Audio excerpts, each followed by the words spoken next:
Excellent. Welcome everyone to the Science of Consciousness 2025 pre-conference workshop on quantum biology. My name is Dr. Travis Craddock. I'm going to be the moderator for today's session. Just a little bit about myself. I'm an associate professor of biology at the University of Waterloo in Canada. I earned a PhD in 2011 from the University of Alberta in Canada in the Department of Physics. I then went on to do a postdoc in medicine at the University of Alberta in the field of systems biology. This was followed by a faculty position down at Nova Southeastern University in Florida, where I also served as director of the computational systems biology group at the Institute for Neuroimmune Medicine. Last year, in 2024, I moved up to the University of Waterloo to take the position at the Department of Biology. And I also was awarded the Canada Tier 1 Research Chair in Quantum Neurobiology, where I've started a lab primarily to focus on looking at quantum effects in biological processes, specifically with regards to neuron function, with the purpose of identifying novel treatments and diagnostics for illnesses that have a neuroinflammatory component. It's my website there. If you're interested, please look me up. I'm also currently looking for additions to the lab, so if you're an up-and-coming grad student, please contact me. This is currently my team up there. We're slowly growing. Like I said, we've been growing for about a year. I have two senior research associates, postdocs in my lab, Dr. AZ Astrobiology and Dr. Gassab, as well as a couple master's students and co-op students. And we're growing and advancing our research collaborations and funding network to try and find specific quantum mechanisms with a root to affect neuron function. We're looking at this both from a computational and theoretical standpoint, but we're also branching out into experimental portions. So we're looking at biochemical assays to look at this in real-life systems, and then we're moving this up into neuron function as time goes on. So we're just in the process of setting up our neuron culture lab. So it's a very exciting time and a very exciting research area, and I think this community here has been very supportive of quantum effects in neurobiology, and so I'm very happy to be presenting this to you today. In regards to the workshop itself, just an overview. I'm going to give a little brief introduction. We're going to start off, basics of what is quantum mechanics. What do we talk about when we're talking about a quantum principle? What is it that we're really interested in when we're talking about quantum biology? I'll then get into what is quantum biology. What does it mean to have quantum effects in a biological system? Why is that important? Why is that different than any other sort of physics approach to understanding biology?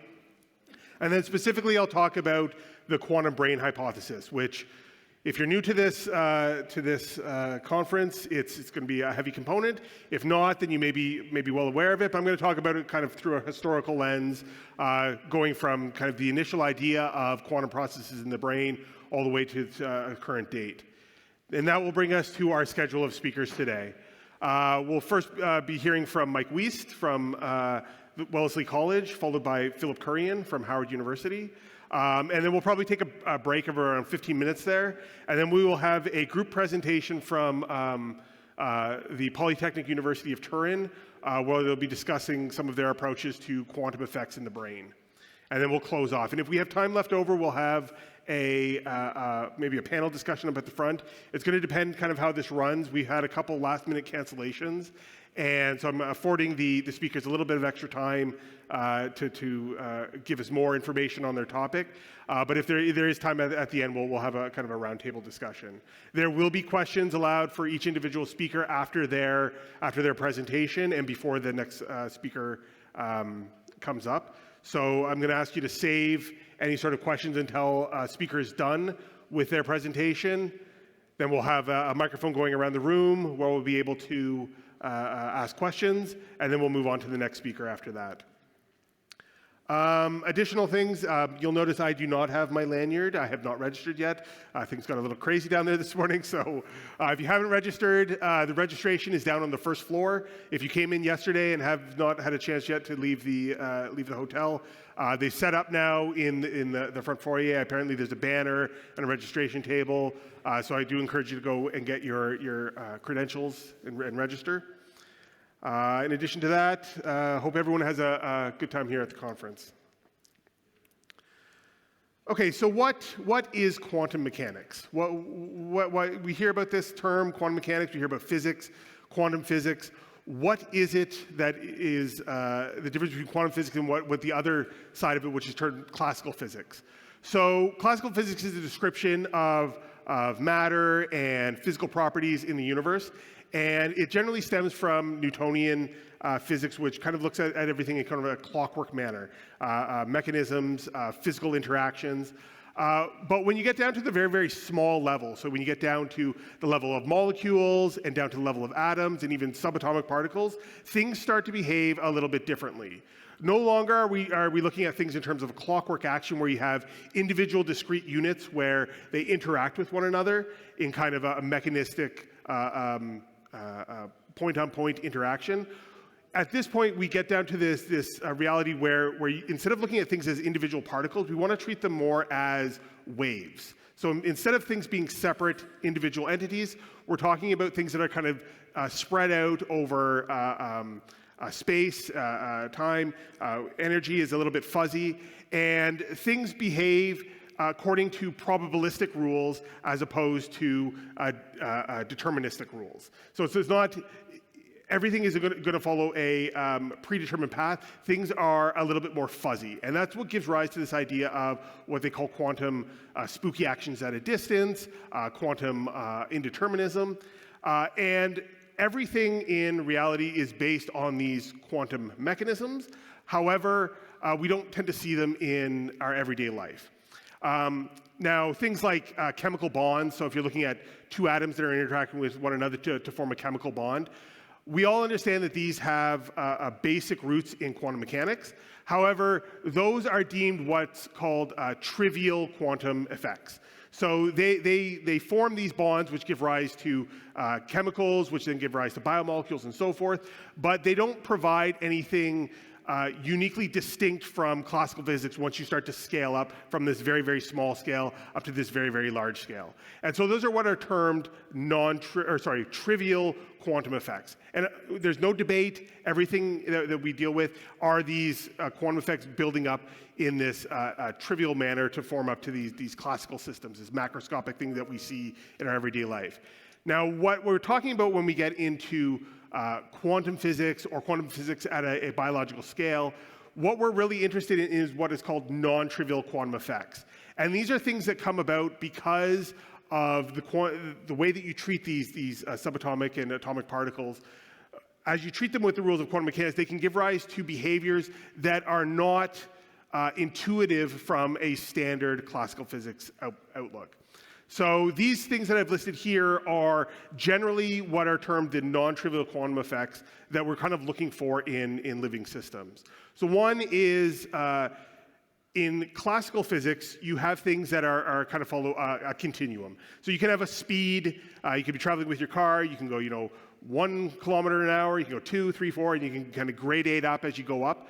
Whereas when you're dealing with these particles at subatomic levels, certain measures are not continuous, they are discrete. So you can have an energy, and there's one energy, and you can put a little bit more energy in the system, and it doesn't increase in nice linear fashion.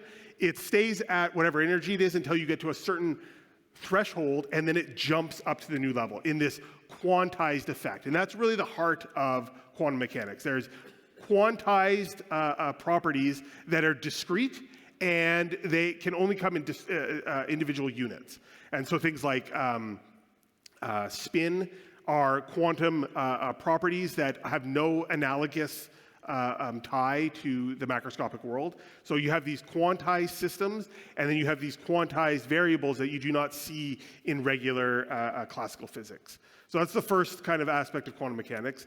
The second, which I think most people are most familiar with, is wave-particle duality. So like I was saying, at the subatomic scale, when you're looking at these particles, these subatomic particles like electrons and protons and neutrons, they don't have discrete descriptions. They're better described as a probabilistic wave. Okay, so they can be in kind of spread out, and depending on how you look at it, they can behave wave-like. Or if you're making an individual measurement on them, they all of a sudden have individual particle-like properties. And this is referred to as the wave-particle duality in quantum mechanics. This gives rise to things like particles being in two places at once. So you can have, say, an electron in two wells, which is separated by a barrier. And in classical physics, the electron can either be on the left-hand side or the right-hand side. But due to this wave-particle duality, you can find the particle on both sides with a given probability. So it's not 100% on one side or 100% on the other side. It may be 50-50 or 75-25, depending on what the way that the system is set up. And another quantum property that is unique is the uncertainty principle. So there are certain properties that you cannot know 100% of the information about, without completely disregarding information about another variable. And so, for example, these properties that are tied to one another, such as position and momentum, or position and velocity, you can't know both at the exact same time with 100% certainty. So, for example, you could know exactly where a particle is, but you don't know how fast it's going. Or you can know exactly how fast it's going, but you don't know where it is. And this is kind of captured in a joke about Heisenberg, one of the founders of quantum mechanics. He was speeding down the highway. He gets pulled over by a police officer, and the police officer goes up to the window. He says, "What's the problem, officer?" And the officer says, "Do you know how fast you were going?" And he says, "I don't, but I know exactly where I was." So other properties that kind of share this are energy and time. So you can know the energy of a system, but you don't know over the period of which that energy is being used. Or you can know specifically the timing of a system, but you don't know the energy that are involved. And then there's a host of other, these are called commutative variables. Another one that is quite popular these days is quantum entanglement. So you can have these two particles that are separate, and then they come together and they interact. They interact with one another, and then when you separate them, they retain some sort of connection to one another, no matter how far apart you move them. So, for example, due to the conservation laws in physics, things like momentum have to be conserved. So you can consider a system where it's got zero angular momentum, and then you separate the two such that they now have to have opposite momentums. One has to be up and one has to be down.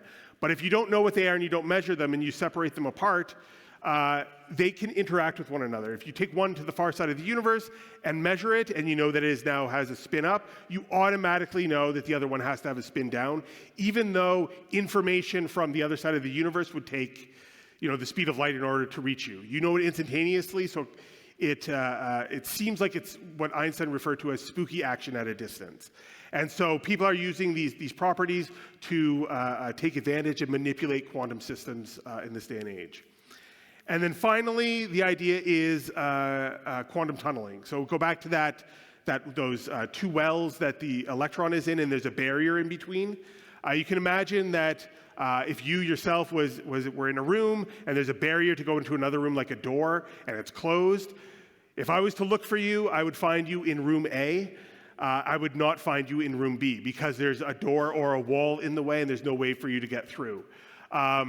Whereas a quantum particle, there's a non-zero probability of finding it on the other side. So if you were in room A and I closed the door, there's a chance that I would find you in room B, because you would tunnel through the wall. And so this is another property that is being looked at in biological systems to try and understand unique quantum effects that give rise to changes in biological behavior. So what is quantum biology? So quantum biology is looking for these non-trivial quantum effects in a biological system to help explain biological processes that cannot accurately be described by classical level physics. So things like the efficiency of light harvesting in a photosynthetic system. So you have plants, they have this array of light-sensitive molecules called chlorophylls, and those harvest light energy from the sun and rapidly and efficiently transport it from the surface of the leaf to a chemical reaction center to convert that photochemical energy into chemical energy for use in the plant. Now, the efficiency at which that occurs and the speed at which that occurs has been long problematic to try and understand from a classical standpoint. So people started to appeal to a quantum standpoint to try and understand how that light is traveling through the system. And because here we're talking about a photon, which is a quantum particle of light, interacting with matter, the chlorophyll in the leaf, then this is naturally a quantum system that you want to look at, because it's a light-matter interaction. This is also being looked at in terms of vision, so how the eye works and how the human eye may be able to pick up single photons and detect single photons.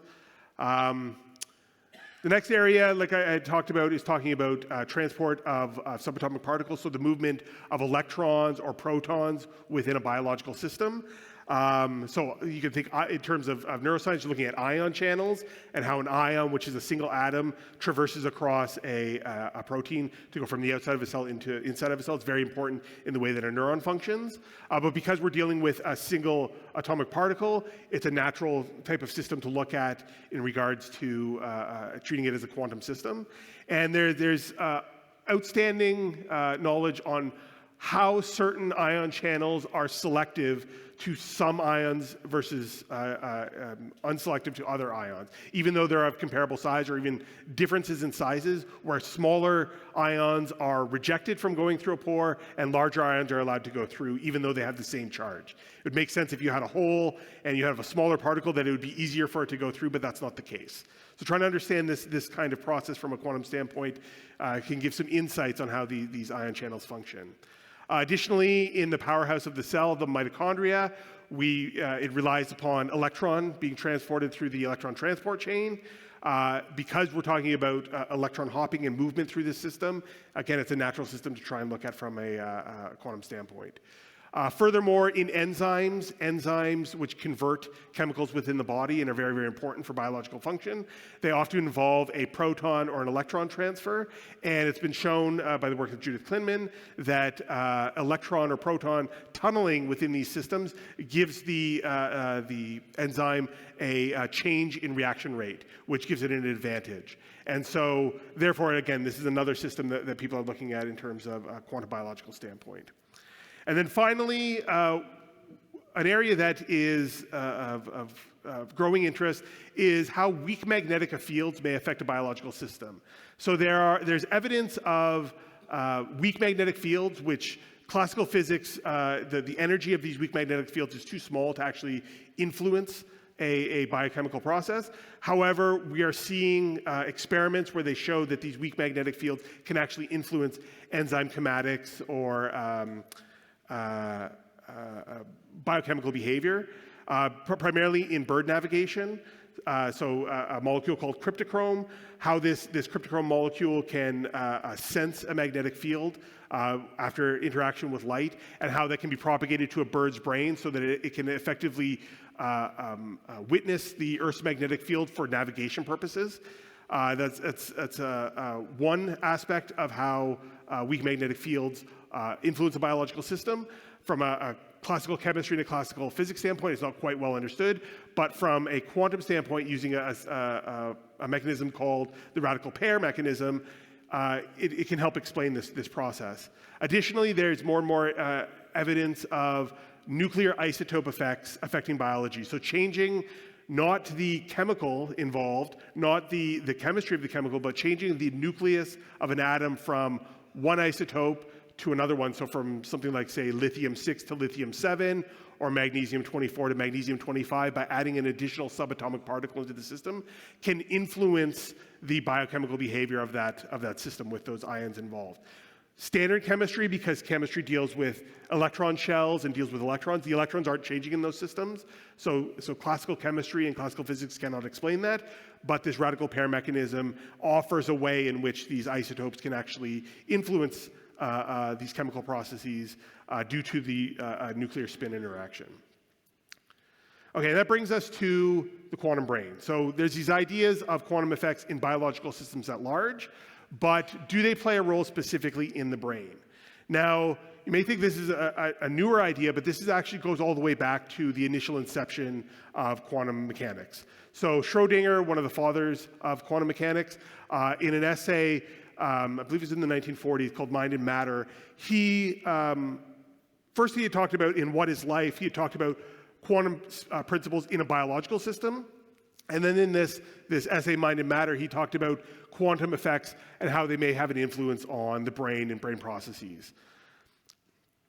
Now, so this idea of quantum effects in the brain has been around since the obsession with quantum mechanics, but I would attribute the popularization of the idea to these two gentlemen here, who, if you've been to this conference, I'm sure that you're quite familiar with them.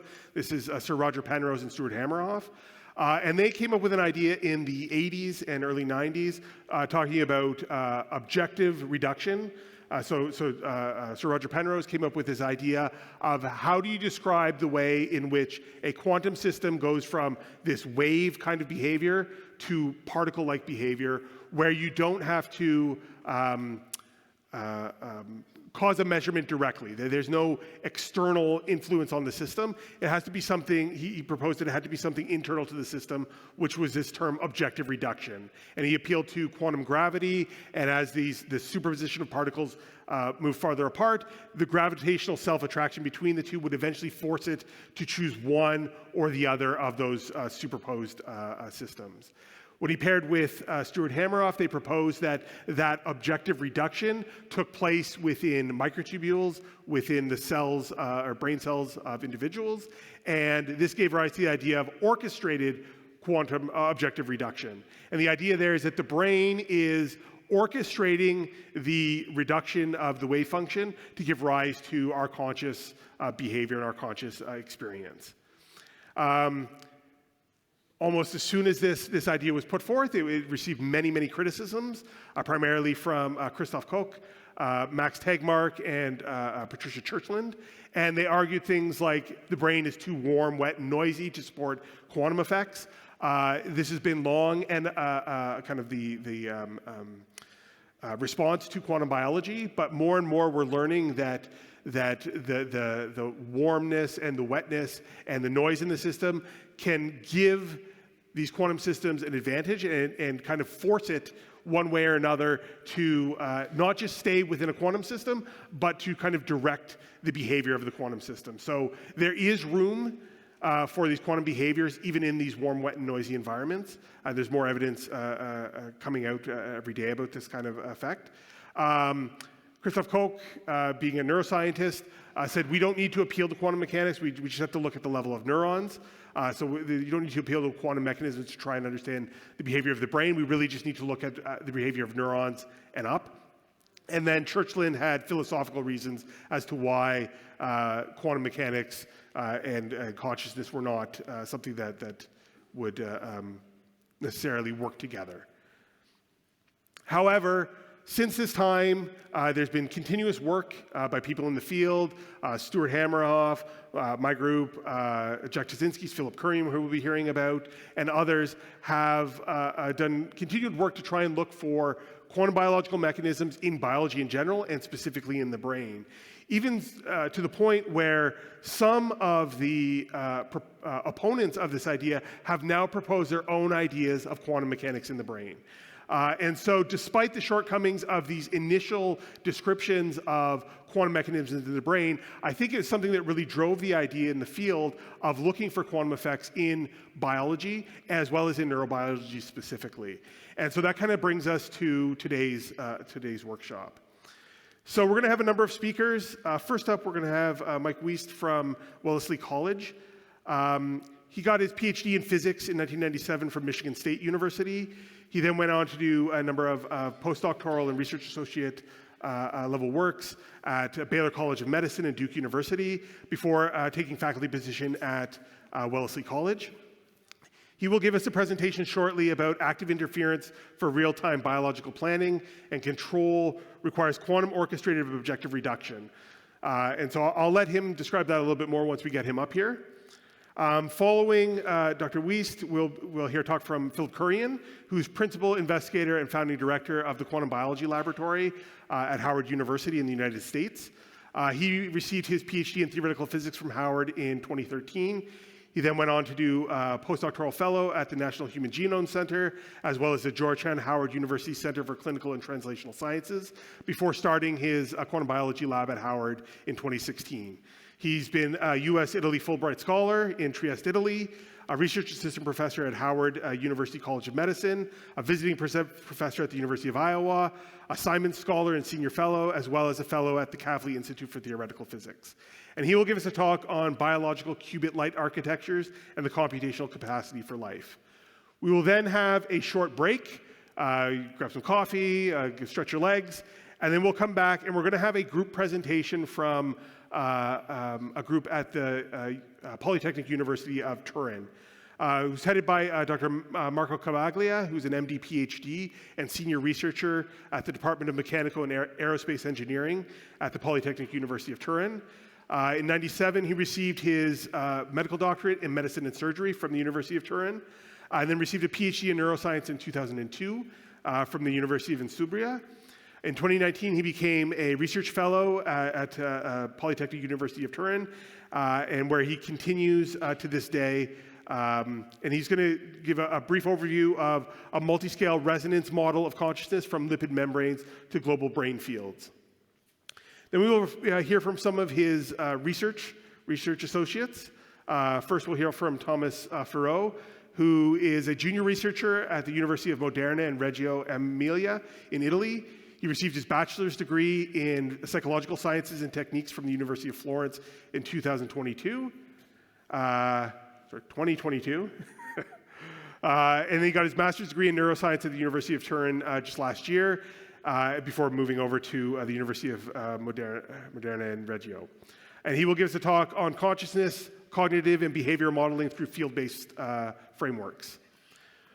We will then hear from Gemma Loreti, who is a master's student in computer engineering at the Polytechnic University of Turin.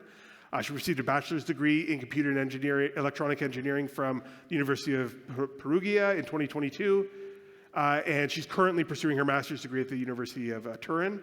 And she's going to be giving us an exploration of AI structures inspired by resonance and multi-scale coherence in contrast to traditional computation. And then finally, we'll hear from Serena Canavero, who is also a master's student in computer engineering at the University of Turin. She received her bachelor's degree in computer engineering from University of Turin in 2022, and is currently a master's student as well as University of Turin. And she will talk on insights on self-organizing systems and coherent energy-matter information dynamics from a systems engineering perspective. Okay, so thank you very much. I'm going to ask Dr. Wiest to come up and we'll set up, and then he'll give us his presentation. Thank you.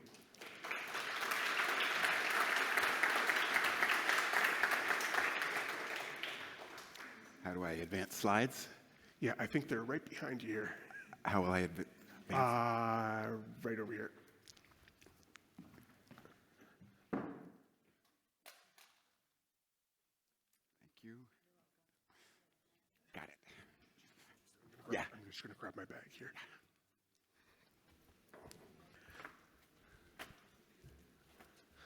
Thank you.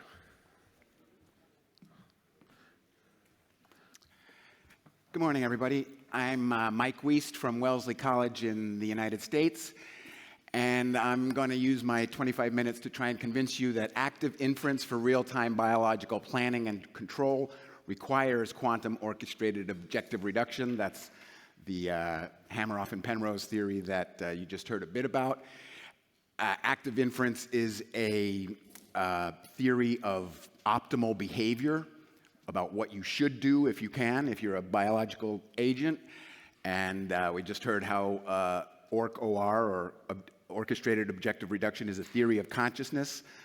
I'm going to argue that active inference, this theory of optimal behavior, the assumed classical neural implementations of that theory are implausible, and I'm going to try and suggest that the OR quantum theory can more straightforwardly implement the computations required by this active inference theory.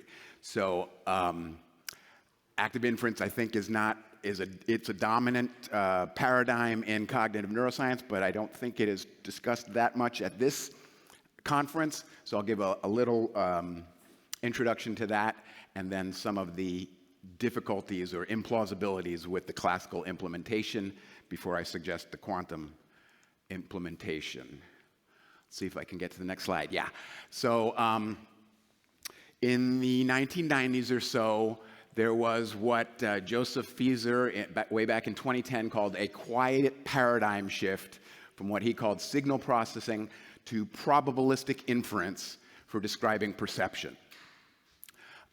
So signal processing here is kind of a code word for the previous deterministic approach where Hodgkin and Huxley in the previous century did heroic theoretical and experimental work to determine the Hodgkin and Huxley model, the differential equations that describe how neurons work. They're deterministic. We thought of them like Newton's laws for neurons. But now, since the 90s, there's been this quiet paradigm shift to a probabilistic framework where it seems the brain is using a probabilistic framework. And so the question I'm going to be raising is how we get deterministic Hodgkin and Huxley neurons to do these fancy probabilistic computations. Okay, so this active inference theory that I'm going to introduce is part of a predictive processing school of thought, or school of thought, say. And in this framework, your beliefs are represented by probability distributions of how likely you think different things are to be true. And this is a development that started from, if you've heard of prediction error kind of computations in the brain, where your brain makes some prediction of some value out in the environment, then you find out what that value is and see how far off your prediction was, and then you learn based on prediction errors. So that kind of scheme is illustrated here in terms of cortical anatomy, where you've got different layers of the cortex and different types of cells. And here, the black circles are sending their predictions of some value down to these red cells. The red cells compare the prediction to some sensory input to generate a prediction error, which is how far off your prediction was, so that you can make a better prediction next time. But now, in this probabilistic processing framework, we're graduating from prediction errors that are based on individual values. You know, I thought this apple was going to be worth 10 units of reward, and it turned out to be 15.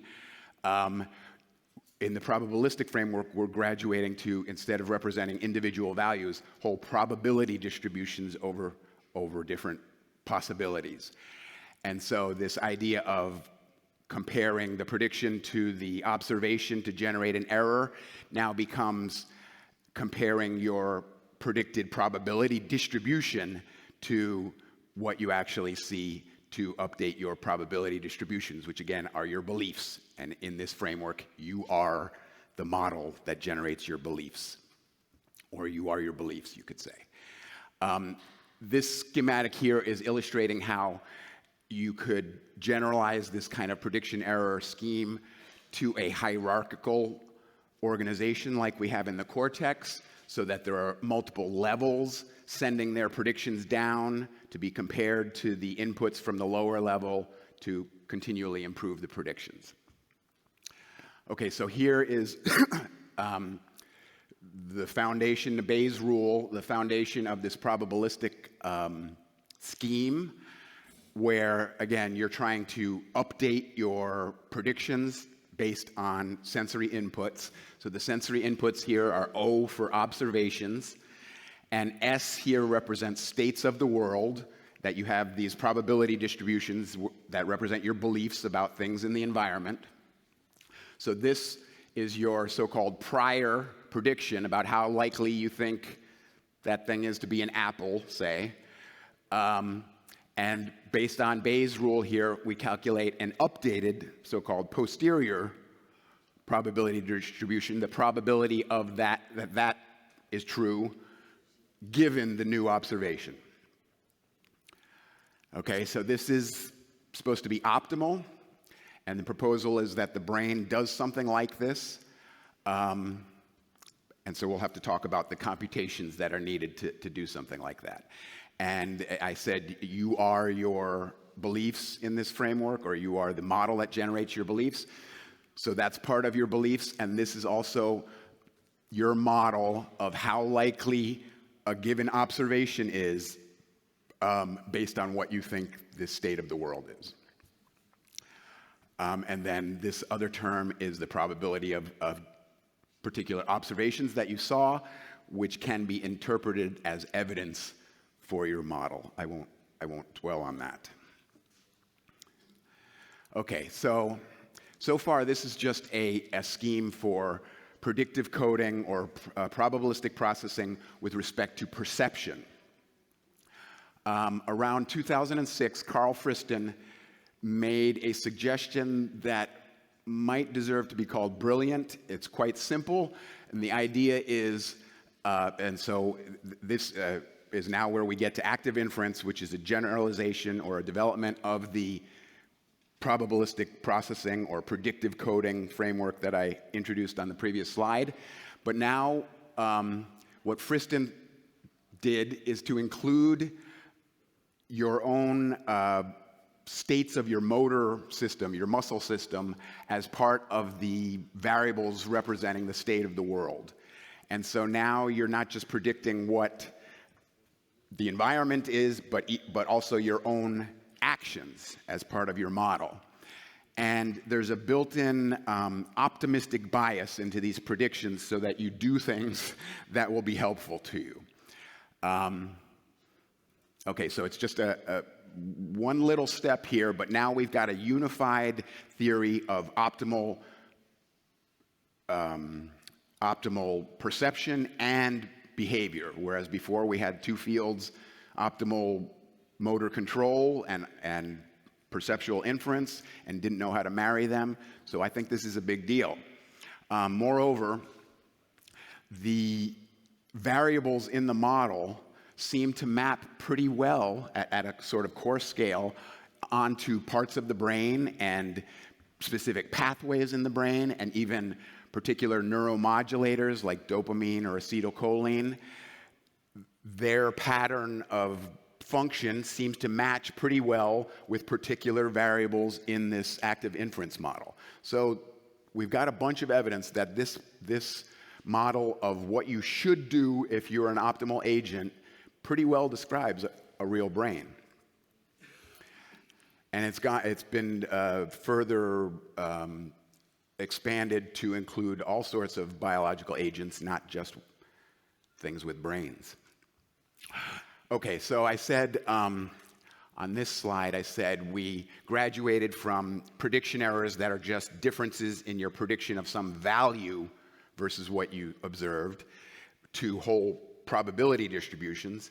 So if we're going to do that with neurons, we need some scheme for how could the activity of neurons represent probability distributions. And there are two main approaches to this in the field. Maybe the most common one is to assume that population activity of neurons is representing mean or expected values of some parameters that describe a probability distribution. Like if it's a simple Gaussian probability distribution, you can characterize that with its mean and its width. And they have more complicated ones as well. But so this is a deterministic framework, although you can add randomness to it. It's basically a deterministic approach, even though it is representing probability distributions. So that's one, maybe the main approach. But another one that seems to be supported by behavioral data is what's called sampling-based. And there, instead of assuming that the brain is like representing Gaussians or some parametric distribution in terms of the so-called sufficient statistics like the mean and the variance, instead you assume that that activity of neurons is directly sampling from some high-dimensional probability distribution, approximate probability distribution, based just on the data that it gets instead of some artificial parametrized distribution. And so that is an inherently stochastic or probabilistic approach. Okay, I won't go into too much detail about the two different approaches, but the critique that I'm going to give of the attempted implementations is slightly different for the two approaches. You can ask me about that if you want. Okay, so first, this way of expressing Bayes' rule here is known as you've inverted the model in order to get this posterior they say you've inverted the model in order to get this posterior distribution. It turns out that in realistic cases, this computation is intractable. So the very first step is to introduce an approximation where you introduce an objective function that you're trying to minimize. In Friston's active inference, it's called free energy, for reasons I won't dwell on here, but you can imagine the brain is trying to minimize this free energy quantity that is something like surprise. You're trying to be able to have probability distributions that predict the world well, so that's how you can understand that we're minimizing surprise. We're trying to minimize surprise. And they also say you're self-evidencing or maximizing your self-evidence. That's a poetic way of saying that you are trying to maximize the evidence for the model that is you. And so here, the axes here on this space for this plot would be parameters in the model. In neural terms, they might be synaptic weights, the strength of connections among different neurons. And some, when you minimize that, that's when you are supposed to have developed the optimal beliefs and the optimal policies for what actions to take given the world. And so this is more tractable, as I said, if you can calculate this quantity and try to, if something changes in your model that makes this quantity free energy less, that's good, keep it. If not, adjust your synaptic weights to make the model better, to minimize free energy. Okay. I'm going to focus on consciousness within active inference, although it models unconscious behavior as well. And there are a number of ways that people have, conceptualized consciousness within this framework. I'm just going to focus on one that is somewhat intuitive and I think maybe more correct than those other ones. And the idea is that what consciousness does is very quickly does an implicit computation along the lines of this active inference that I just described, but in particular, these words counterfactual and temporal depth are referring to the fact that right before each conscious moment, I'm considering a number of different possible interpretations of the world and possible plans of what I might do in the near future, based on what I think just happened in the recent past. So that's the temporal depth, is that I'm simulating what's going to happen in the future. And counterfactual here is referring to that I don't know what's going to happen in the future. These are fictitious, simulated possibilities. And so the more possibilities I can simulate, the more time I can simulate, that's what's corresponding to a greater consciousness in this framework. So this is an operational definition of consciousness. And this free energy minimization that I mentioned back here turns out is equivalent to a least action principle in physics, which in physics leads to a path integral formulation of physics that I'll mention briefly in a minute. But this is intuitive, I think, because I just said we're simulating possible plans or policies, things to do in the future. So here's an initial state, and here's an ending state. And if this is in space, these are literal paths, different ways I could take to get from this point to that point. Or if this is a more abstract space, these could be other kinds of states and that I want to transition between. But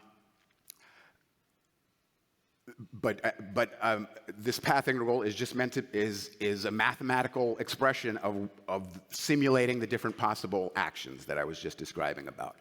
And so that's why I think this is a more intuitive way to think about it than free energy minimization.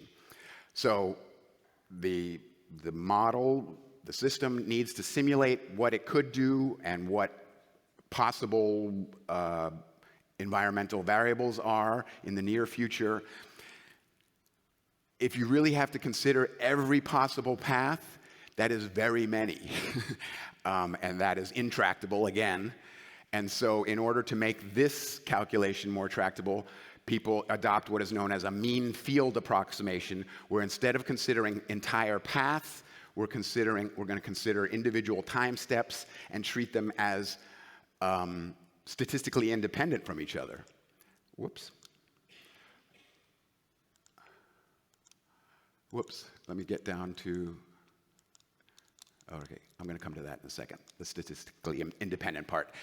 So for now, just hold on to this as the path integral is simulating possible actions into the future so that you can pick a best one. Let me start talking about computations that we need to implement this optimal behavior algorithm. The top line there, I have just been talking about that free energy minimization approximation that we had to do because, again, the inversion of Bayes' rule was not tractable for most realistic problems. Now, I've just been talking about the path integral, where you're using that to estimate an optimal plan going forward. To do that, I mean, the word integral means sum, and so we're going to need to be able to add different probabilities together to do that sum. This pink line is another, and this one is another function that you need as an agent. I won't dwell on them, but other computations that require linear weighted sums. We're going to find out we'll also need multiplication, and you saw in Bayes' rule there was division. And I was just starting to talk about that mean field approximation, but first I'm going to talk about how they try to get neurons to do addition.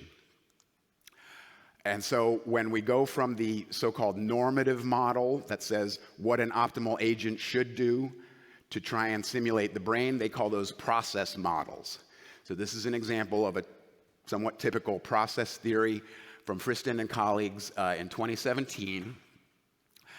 And I won't read this whole abstract, but you can see down here some of the neural phenomena that they can capture with these kinds of models. So further support that this highly abstract framework does describe real brains. I'm not going to explain these, but mismatch negativity, violation responses, place cell activity, phase precession, theta sequences, theta gamma coupling, evidence accumulation, connection to dopamine, or actual neuromodulator. So again, they call them process models when they're trying to map that optimal framework onto the brain. I highlighted this down here, Hamilton's principle of least action. I don't think I used that name, but the path integral formulation of physics is following this principle of least action, that everything in the universe tries to minimize a physical quantity called the action. I think that's a more fundamental way to talk about it than the free energy thing that I mentioned before.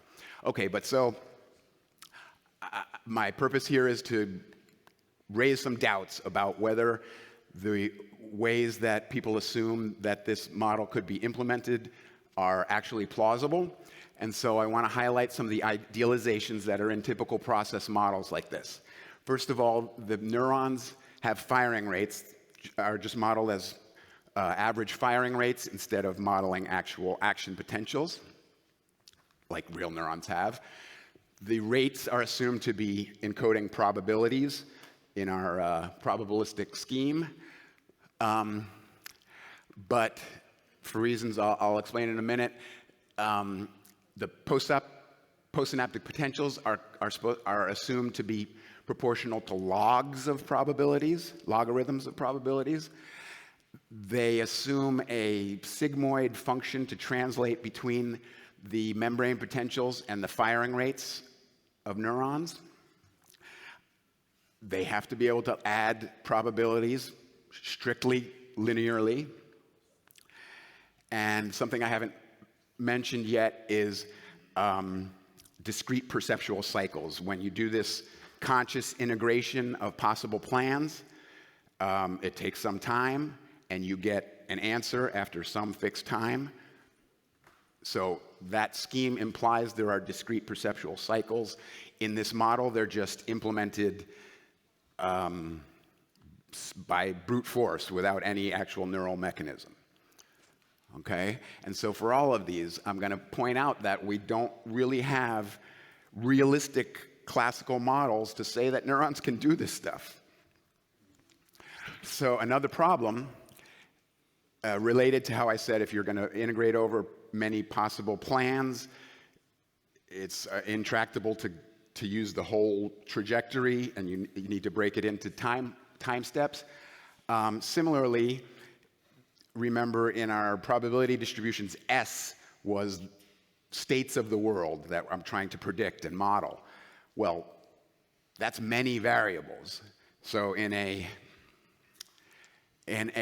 relatively simple model where they're trying to model how a rat would do a T-maze, you know, there's only a few possible behavioral moves and a few things that can happen, but already this simple situation requires 16 separate neural populations to cover all the different combinations of possibilities that you're trying to consider.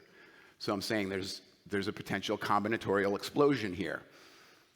I guess for time I won't talk about how people try to avoid that, but go on to highlight this difference between the way we used to say that neurons work, and we still believe that. We still teach that in computational neuroscience classes, the Hodgkin-Huxley model, as compared to this probabilistic approach. So I'm bringing back that quote to highlight this issue of the Bayes rule. This is all probabilistic. Hodgkin-Huxley model is a bunch of differential equations. These are absolutely deterministic. And so the question is, how do you get a deterministic system like this to represent probability distributions? And I mentioned there is a deterministic framework for doing that, but it's not based on those Hodgkin-Huxley models. So that's the question. And so here is a study from 2006 where they modeled somewhat realistic neurons, but still they don't include the dynamics that cause the action potentials. So not that realistic. And they're trying to show that you can get somewhat realistic neurons to add like we need for our probabilistic active inference. And in order to get that to work, they had to average over 1,008 trials and 1,260 neurons. So if we want to do that in one, I'm focusing on conscious active inference for real-time control. We got to be able to do that in 500 milliseconds or something. And so this seems to be saying we either need 1 million neurons to do it in a second, or we need a lot longer. Now, this is in a second round of reviews at Computational and Structural Biotechnology Journal, and one of the reviewers said, well, this is just a heuristic argument based on one study, but my point is that is what the entire field is relying on to establish the plausibility of these models. There are a couple other studies like this, but they're almost as old, and they're not any more realistic than this. So that's a problem, I think. There's also this issue of the stochasticity. I mentioned you've got deterministic approaches and the sampling stochastic approach. In the deterministic process models, they have to jam some stochasticity in there to make it look like real neurons, but they don't have a model of where that comes from the real neurons. And similarly, with the stochastic approach, they're assuming the randomness in their model, but there's a question of how do deterministic Hodgkin and Huxley neurons generate that pure stochasticity that we need. So I apologize, I don't have the references for the studies that I didn't get a chance to put them on the slide here, but neural firings are quite variable. The variability is not accounted for by variability in inputs. And you may know that synaptic transmission in the brain is so-called noisy or unreliable. So that's a source of randomness in the system, but still not enough to account for the stochasticity of neurons that we see in living animals. So I mentioned the deterministic models need to put some stochasticity in. To make it more real, look like real neurons. The sampling approach also needs the stochasticity, but we have this issue that our most fundamental description of how neurons work is deterministic. Okay, so this is what I was starting to say before, that if we try to consider every possible trajectory, that's just way too much, at least for a classical computer. And so they introduced this so-called mean field approximation, where we're breaking up the trajectory into time steps and assuming, moreover, that each time step is independent. And I think this is they have to do it to be able to make it plausible. But,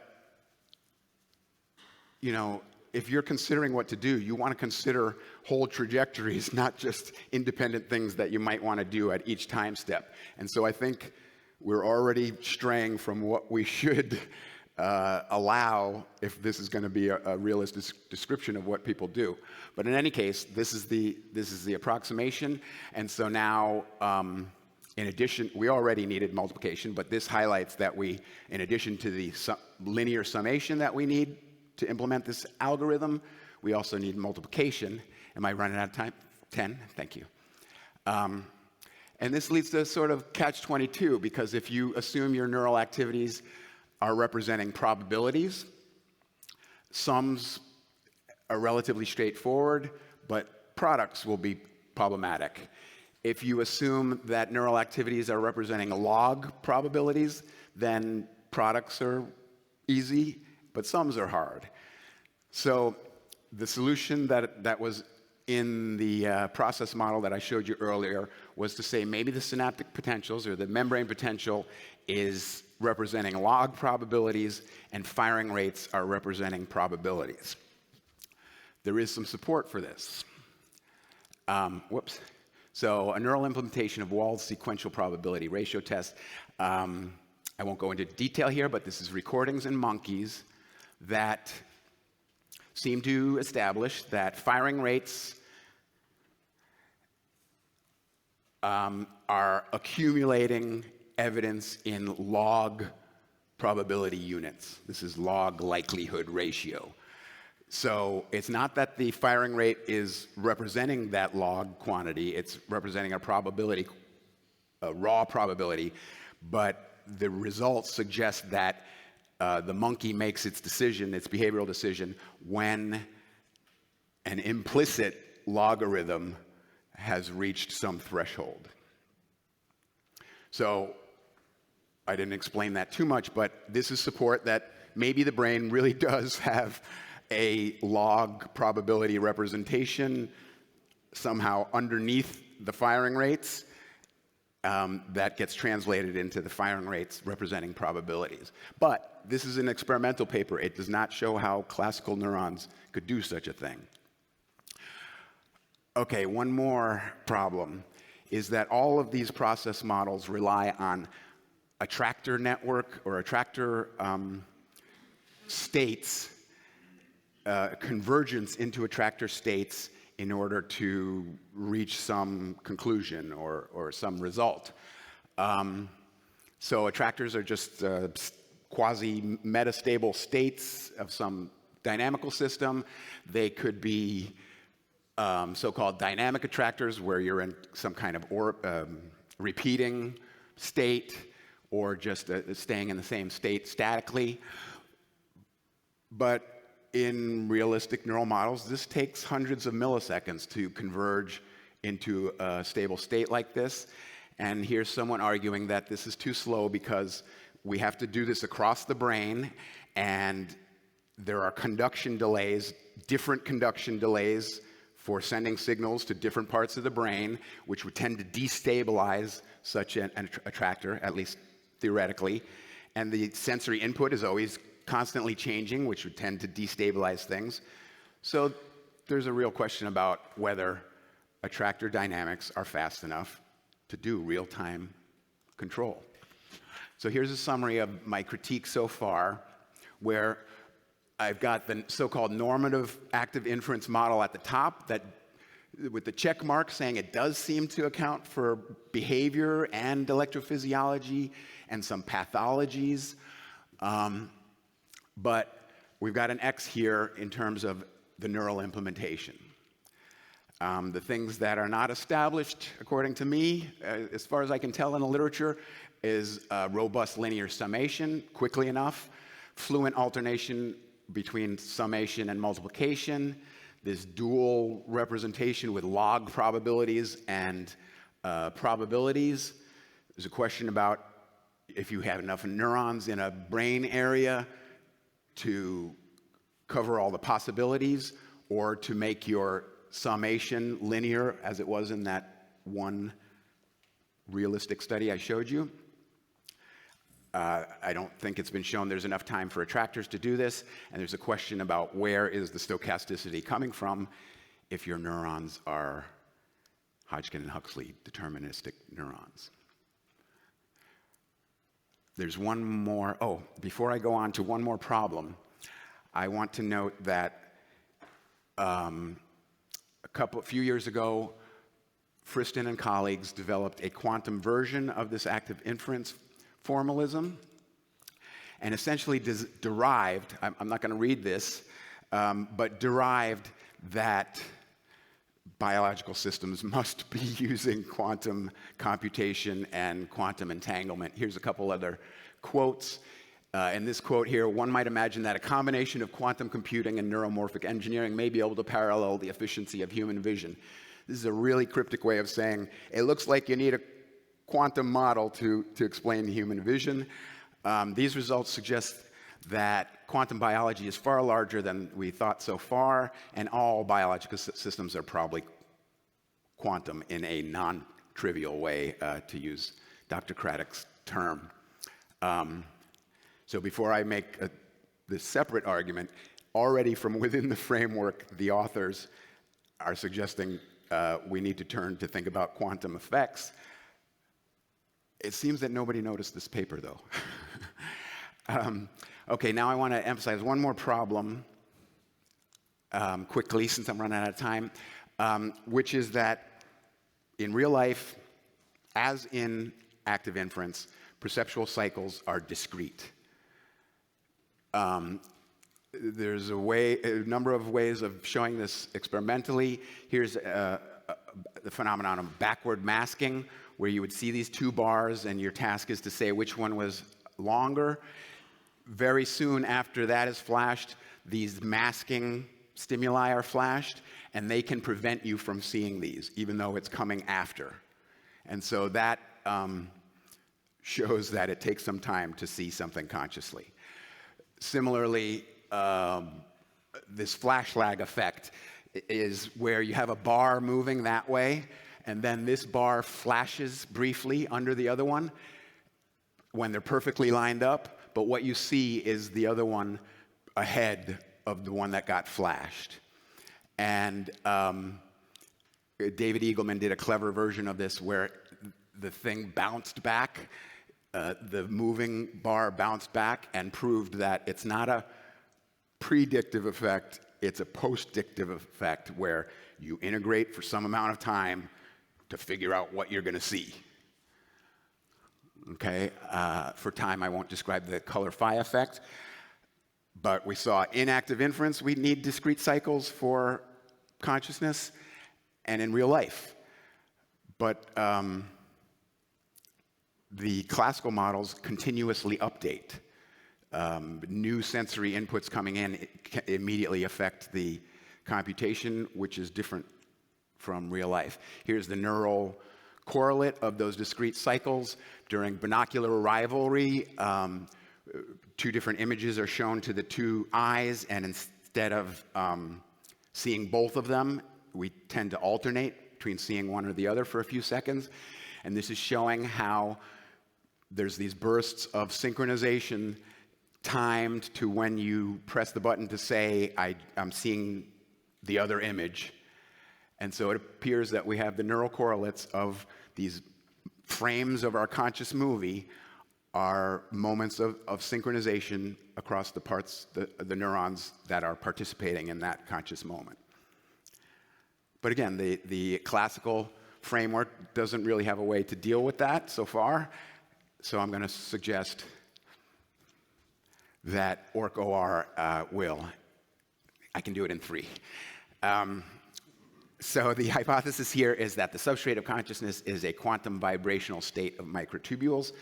And the ORC-OR part, orchestrated objective reduction, says each quantum collapse we can think of as a moment of proto-consciousness.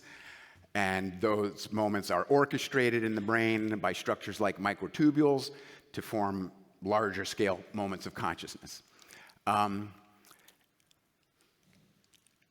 Dr. Craddock talked about quantum physics. Many of you might think that the basis of the postulate is the Schrödinger equation, but that is not a general postulate of quantum physics.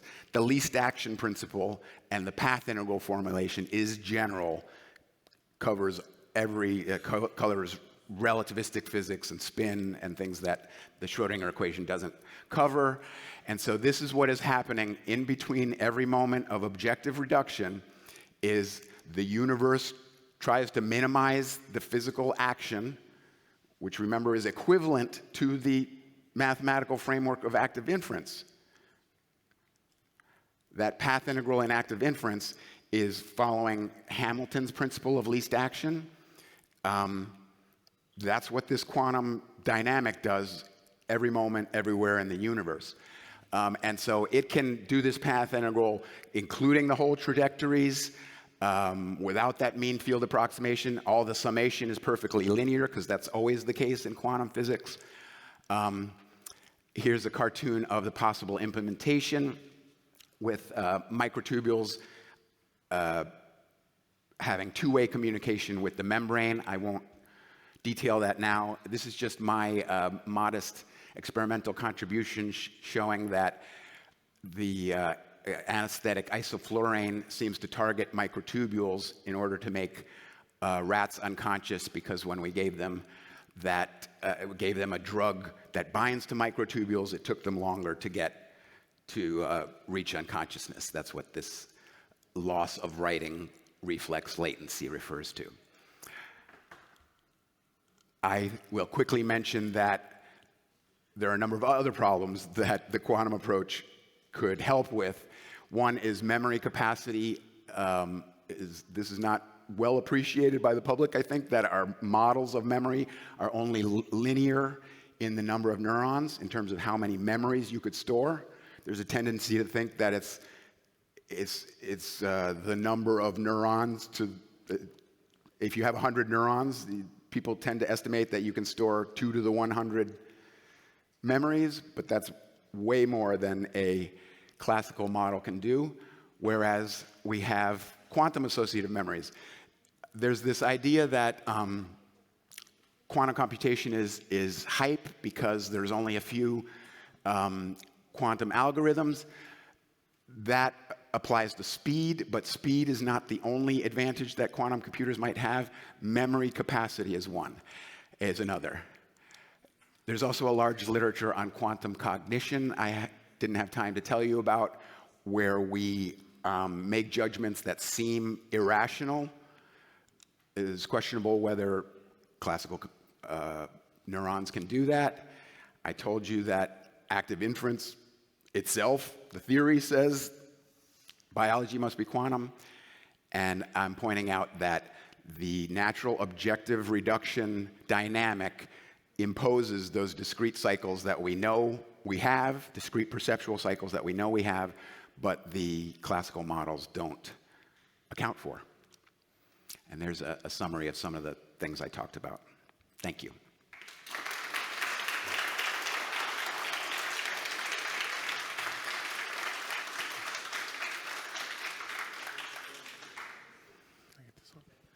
Okay, we have time for a few questions. In your opening slide, you mentioned sentient behavior. Okay, hey, The only thing I can see the process model has going for it, it's excuse really me. the basis of AI. Excuse me, could you start again? The process model is really the basis of AI, current AI. Would you agree to that? No. No. I mean, large language models are not operating by this kind of active Well, inference. not the language models, but the neural networks. There's gradient reduction. Process models, like I showed, yes, but they're not using realistic neurons. They're not using realistic neurons, but it's very successful. Absolutely. So Yeah. that's my first part of my point, is that it's very successful. It's the implementation that's in question. Okay. Okay. Thank you. Very interesting talk. Thank you. But given your emphasis on path integral and least action, I'm just surprised you haven't mentioned Kolmogorov complexity, where the shortest program is also the most probable, and that you mentioned speed being important as well. I mean, it just seems that biology might be looking for fast, time-efficient, energy-efficient ways of approximating calculations. Absolutely. So something that is only just beginning to be included in process models is a notion of urgency, which I think you alluded to there. How quickly do I need to make this next decision? How long can I give myself to deliberate? Well, specifically Kolmogorov complexity, that the shortest program is also the most probable. Yeah, I'm not sure if you can apply that directly to a quantum version.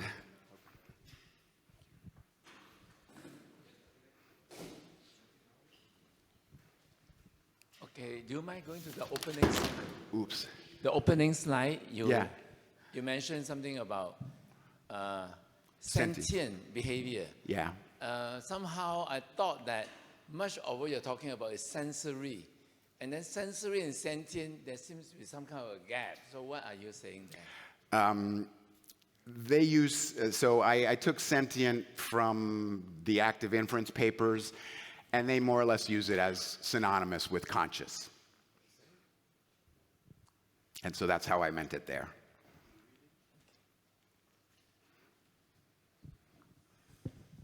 Okay, one last question. Hi, so path integrals seem great for computation. Like if you're trying to predict like behavioral trajectories, I assume the solution where the, I guess the constructive interference adds up to a single path, that's your kind of output, right? That's right. Have you considered that phenomenology might also be recruiting path integrals in this manner? The example that comes to mind is binocular fusion. So you have two visual fields and you want to turn them into one visual field in a depth map. Maybe there's some way that you can frame that computation as a path integral, and the output where you get the constructive feedback becomes the depth map. I think that's likely. I can't do it off the top of my head. Thank you. Yeah. Okay, we're gonna move on to our next speaker, Dr. Philip Kurian. Thank you very much, Dr. Wiest. Thank you.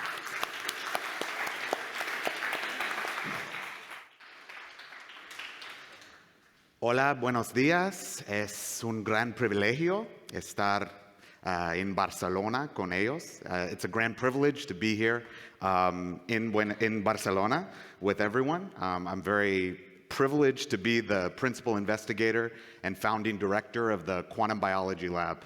I'm at Howard University in Washington, D.C., unfortunately the seat of empire, so forgive us for our sins. No. But I'd like to talk to you a little bit today about biological qubit light interfaces and the computational capacity of life. I'll try to minimize how much math I use. I am a theoretical physicist, so it's our language. But I will push people to use a little algebra today. But I'm only going to keep that at the end. So if you want to fall asleep, don't fall asleep at the beginning. You can fall asleep toward the end of the presentation, okay? So if you're interested in the references, if you're someone who likes to dig, this is a work that my group and others, including Travis's, have been doing at least for the last decade and probably longer. But the first two publications, my and Travis's group, and then the last three in rapid fire in the last year and a half. So hopefully I'll be able to give you a flavor in the next 30 minutes or so about what my group has been obsessed with in terms of understanding superradiance in living systems. And if you want a kind of more broad scope of the implications of this, come to our plenary session on Thursday in the morning. So I do want to acknowledge all the people who make the work in my lab possible, and without whom this work would truly be impossible. This work has most recently been funded by the Alfred P. Sloan Foundation. We have an excellent K-12 liaison and intern coordinator, also a senior administrator, James Murray, and my postdoc, Suyash Bajpai. And we have collaborators on this project at Tufts University and at Amoeba Energy in Japan. So this is kind of work on slime molds that I'll be telling you about. But the work that has gotten the most press in the last year has been from two postdocs in my group, an actually outstanding undergraduate student, Hamza, and our collaborators in Florence, Switzerland, and funded by the Guy Foundation. We also have computing resources at Argonne and Oak Ridge Leadership Computing Facility. And as Travis mentioned, I completed a Fulbright in Italy in 2017, through which a lot of these European collaborations started. So Travis gave us kind of an overview of quantum biology. I want to give you a little sense of my entry point into the field, or into the many fields of quantum biology. So I'm a theoretical physicist, and so physicists like to take the vast complexity of reality and try to reduce it to something tractable. So in some sense, all models are wrong, right? But the question from the physicist is, how much are they wrong, right? How much can you actually observe something to be wrong or to be right, right? And so you have to ask questions about, what are the experimental tools that are available? How am I going to describe these degrees of freedom? How am I going to coarse grain and ignore certain things that are, as Dr. Wiest mentioned, a combinatorial explosion of complexity in these systems?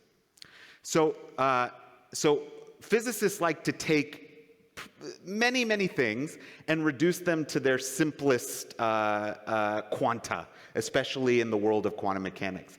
So here, in a tutorial fashion, I'm going to describe what physicists like to call a two-level system. So you can describe atoms like this, some molecules, qubits. You can describe them as having a ground state, E1, and as Travis mentioned, you have a discrete energy spectrum, and then a certain amount of energy comes in with a photon, HF, and then you go up to another level. If you have less than that energy or more than that energy in a strict two-level system, you'll never get to the other energy level. So as I mentioned, right, physicists like to take this model and apply it to everything, right? So reality is not physics, and physics is not reality, but physics tries to get us closer to understanding all the complexity that's around us, right? And I encourage everyone to read this paper from now more than 40 years ago by John Archibald Wheeler. It's a nice little articulate. It's called Law Without Law. And in it, he calls physics, or science even, an elaborate papier-mâché construction of imagination and theory fit between a few posts of clear observation. And so he shows this diagram of R with these few posts in dark black. And then the question is, you can imagine things that fit between those posts to explain the phenomena, but what is the most elegant, the most beautiful, and also the most true? These are the questions that we need to ask ourselves as scientists and thinkers. So I found out just a few years ago, I think it was at a Gordon Research Conference, the first one in quantum biology in 2023, that there's not just spherical cows in the physicist's mind. There's actually, in real life, there are spherical birds like this. And I think, as Travis mentioned, it's well known that birds, many migratory birds, orient themselves to the Earth's magnetic field using some principles of quantum mechanics. It's actually an entanglement behavior, or a Zeeman effect, a magnetic field effect, between an entangled nuclei and an electron in the molecule cryptochrome. That's the best model we have going forward. But at the same time, you get a sense of how disparate is the physicist's description of a two-level system to this kind of complexity. And how do we interpolate between that simplicity and this complexity? Well, this is the essence of quantum biology, and it is why the field has been so ill-defined in many places, and also there's so many different entry points, so many orders of magnitude in which to enter the conversation. And so you really have to ask, okay, if everything is just atoms, maybe it's also a field with the photon field, the electromagnetic field. How do you get molecules interacting in just the right order, in just the right sequence, at just the right time, right? How do we get them so that you get a bird that can migrate repetitively between two far-flung regions over the course of the Earth? Where does the order come from? So this leads you inexorably to the quantum vacuum and asking questions about the field and its interaction with matter. So one of my specialties is quantum optics, the study of light and how it interacts with quantum matter. Okay? So I'm not going to talk about quantized light today, but I am going to talk about quantized matter and how the electromagnetic field interacts with it. So if you really want to describe an atom, it's this vast zoo of complexity. So even though Travis did call these non-trivial quantum effects, there's actually many particle physicists who are working right now at the frontiers of understanding quantum field theory in these systems, right? And so you have photons coming in and out of existence from the quantum vacuum, particles and antiparticles. It's a vast sea of complexity at the level of a single atom. So how much more so would we have all these issues to face when we're dealing with something like life, okay? So when you start asking these questions about the atom, you eventually begin to start thinking about the atoms in the cosmos. And what I'll try to motivate for you today is how these fundamental considerations about living systems have led us to understand the computational capacity of life in relation to the cosmos, in relation to the universe. So as I mentioned, there are many length and time scales that we have to negotiate with living systems and thinking about quantum biology, all the way from subatomic particles and dealing with quantum electrodynamics, electrodynamics being the fundamental force that we're going to work with in biological systems because it's 40 orders of magnitude stronger than the gravitational field. And then as you go up, right, there are people who do density functional theory in electronic structure of simple molecules. And if you go into these different communities, as I've had the privilege of going into, you'll find, they will say, well, I can't do more than 100 atoms. If you give me more than 100 atoms, it's just vastly too complicated, right?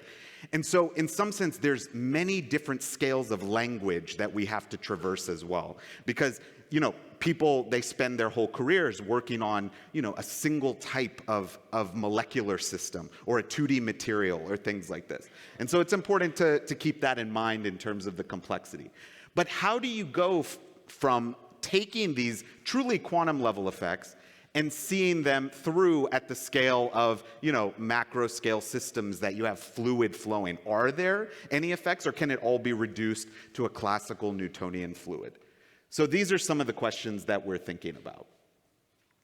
So a simple kind of tutorial picture is to go back to the two-level system. So we're looking for observables that we can say how much are these close to our predictions if we treat molecular systems that are interacting with the electromagnetic field, if we treat them as two-level systems. So imagine you have here for simplicity, I'm calling the ground state 0 and the excited state 1. So you can think of this as a molecule with two levels. So I've simplified it, and now I want it to interact with another molecule of two levels, okay? So if I put two molecules together like this, they're going to interact, and they're going to form aggregate states. So you can call them whatever you like. Some people call them, you know, a higher frequency normal mode, a lower frequency normal mode. In this talk, I'm going to use the language of superradiant and subradiant because I'm talking about states that are excited by photons, single photons, okay? So here, this aggregate state is what's called a superradiant state, and this lower state is called a subradiant state. Now, what are the observables of these systems interacting? You might say, okay, okay, great. You've got two systems interacting. You've got superradiant and subradiant. What can you do with that? Well, there are observable consequences to things that are in interaction as a collective that we would not see if things were interacting independently. And so here, if you just had independent molecules kind of floating in solution, you get a spectroscopic signature that shows up in the center frequency here of this molecule. What happens, though, when you put them in collective is you get a red-shifted frequency and a blue-shifted frequency. Okay? You'll also have that center frequency as well, but now you've got two other peaks in your spectrum. And this is a very simple example. Now, what happens if we have not just two, but 10,000, million, 100 million, whatever. Go as high as you want, but finite, okay? How do we deal with this kind of complexity of many systems that may be interacting with the electromagnetic field and are interacting with the field and interacting as a result of those field interactions? So quantum mechanics provides an interesting prediction that you would not get from classical physics. In fact, if you had to excite all of these systems, you would need the number of systems. You'd need exactly the same number of photons that you have systems. So if you have n atoms, you'd need n photons to excite the system entirely. And that is still true in quantum mechanics to fully invert the system. But you can have a very interesting kind of state that has only one photon in it. But it's a photon that's shared coherently across the ensemble. So I take the photon, and you can imagine it as I have the first molecule excited, it goes up, and all the others are in the ground state. You could imagine also the second one goes up, and all the others are in the ground state, and so on. But now in quantum mechanics, we can have many paths. We can also have many superpositions, many possibilities, right? And so here now, we have a superposition of all the excited states across this ensemble. And that's this notation here, where this is a normalization factor, but you've got a 1 in the first position, 1 in the second, and so on and so forth. And this is very suggestive of a qubit-based architecture, especially if you have two-level systems. So this has been studied very, very much. It's a phenomenon that's well known called single photon superradiance. Marlon Scully's group in Texas and Ana Asenjo Garcia's group in Colombia, they've done quite a bit of work in this arena. And understanding single photon superradiance is really interesting for biological systems because you don't need vast power outputs from the sun. You need very, very, very weak, the weakest electromagnetic field excitations in order to excite these quantum effects. So this was the work that got an enormous amount of press, and with all respect to Stuart, this has nothing to do with ORC-OR. So I want to be very clear that this has absolutely nothing to do with gravity. You don't need gravity to deal with this. There may be implications of gravity, but this is purely quantum mechanics with the electromagnetic field and trying to understand the interaction of a very weak excitation in a quantized matter system. And these are my two postdocs, or former postdocs, who were the first two authors on the work. So tryptophan is going to be our qubit. Tryptophan is the most fluorescent amino acid in the ultraviolet. It absorbs in the ultraviolet and then also emits in the ultraviolet at a longer wavelength, a lower energy. But what's interesting is that the fluorescence and absorption properties of tryptophan are not the same when you put them singly in solution, when they're all separated and diffusing randomly and stochastically, or when you put them in architectures like this that are found ubiquitously in biological systems. So here you see the tubulin protein, you see a microtubule, you see here is an axon bundle of microtubules, here's the centriole, and here's the axoneme. And all of them have increasingly large architectures of this molecule tryptophan. You've got 8 in the mammalian tubulin, you've got tens of thousands in a micron of microtubule, and then you've got 100,000s and millions as you make these bundles. And you can have more, of course. But these are, of course, present in the neurons of brains, they're present in slime molds, they're present in many, many different architectures in eukaryotic organisms, okay? Even in viruses. So there are many of these types of architectures that exist across the web of life. So what's the smoking gun of this observable? So what we did was we wanted to see how the quantum yield, it's the fluorescence quantum yield, of tryptophan only in these architectures changed as we made these architectures larger and larger. So here's the prediction that we made computationally. It's using an open quantum systems framework because all living systems are open to the electromagnetic field. It's what we're ensconced in, right? And as you can see, this is a prediction that most people said, okay, you're not going to see this when you do this experiment, right? So as you increase the number of tryptophan in a particular geometry, which is helical or cylindrical, it has symmetry. It produces essentially a giant dipole along the longitudinal axis of that architecture. And then that giant dipole interacts with the electromagnetic field much more strongly than it would otherwise. And it then emits much faster and rapidly to the field, which is then an observable you can pick up in very, very clear fluorescence quantum yield measurements. So I want to draw your attention to this observable.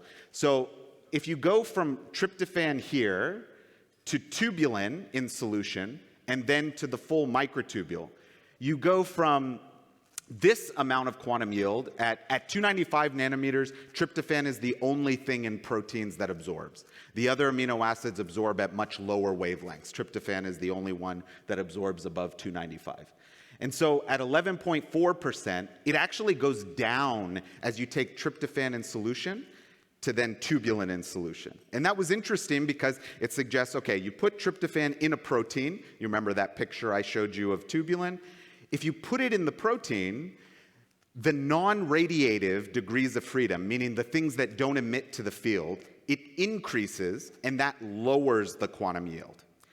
But then, as you go in the protein and you build the protein from, let's say, a tubulin to a microtubule, you then build up this architecture that then swamps that non-radiative increase, and then you see this rise in the fluorescence quantum yield. So it was both a confirmation that, okay, this isn't just because of non-radiative degrees of freedom in the protein, this is actually because of an enhanced coupling to the electromagnetic field. Okay, and look, we get 14.7%, and here we get something like 14.4%. So within, 0.3% of the prediction. So that's outstanding and an unambiguous prediction that matches the experimental observable. And so we're going to stay close to that experimental observable because that's what we have to go from, and that's what we've observed.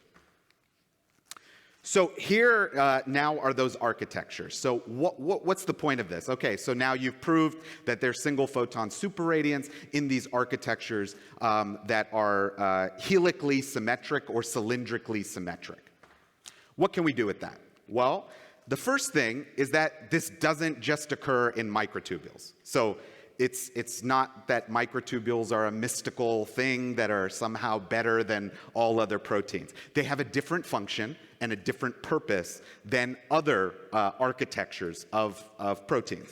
And so here, it was a paper we published right after the single photon superradiance paper, and this is Hamza, a very, very, very talented undergraduate student, who looked at microtubules, actin filaments, and amyloid fibrils, all of which have a type of cylindrical or helical symmetry, okay?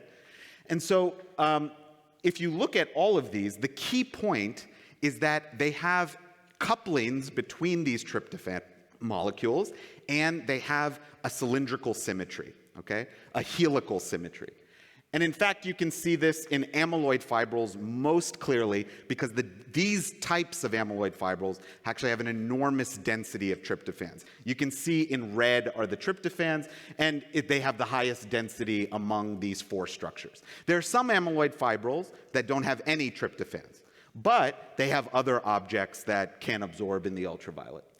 So here is a measure of, as the amyloid fibril increases in length, how does the superradiant enhancement increase, okay?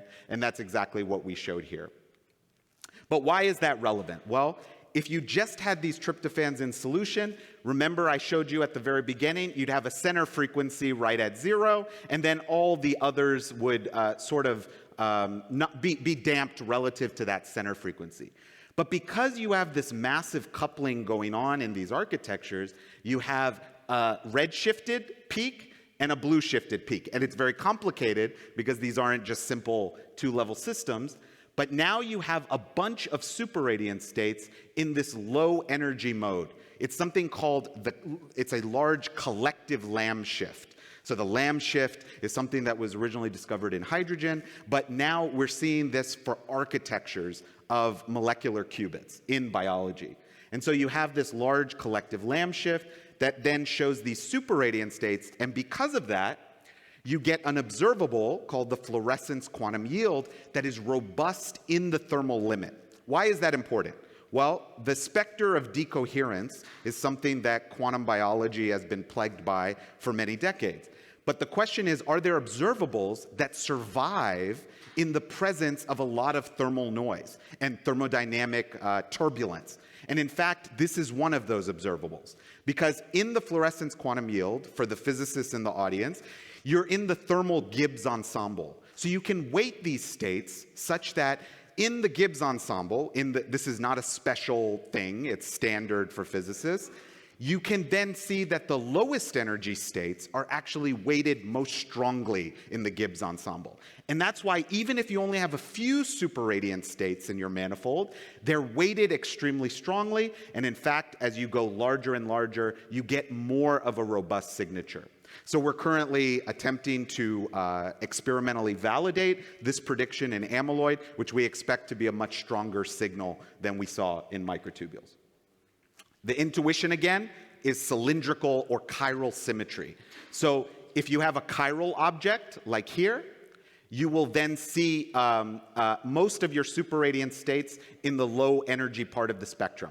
If biology had chosen all of the dipoles to be parallel, you wouldn't see that. You'd see them all in this very high energy collective Lamb shift state.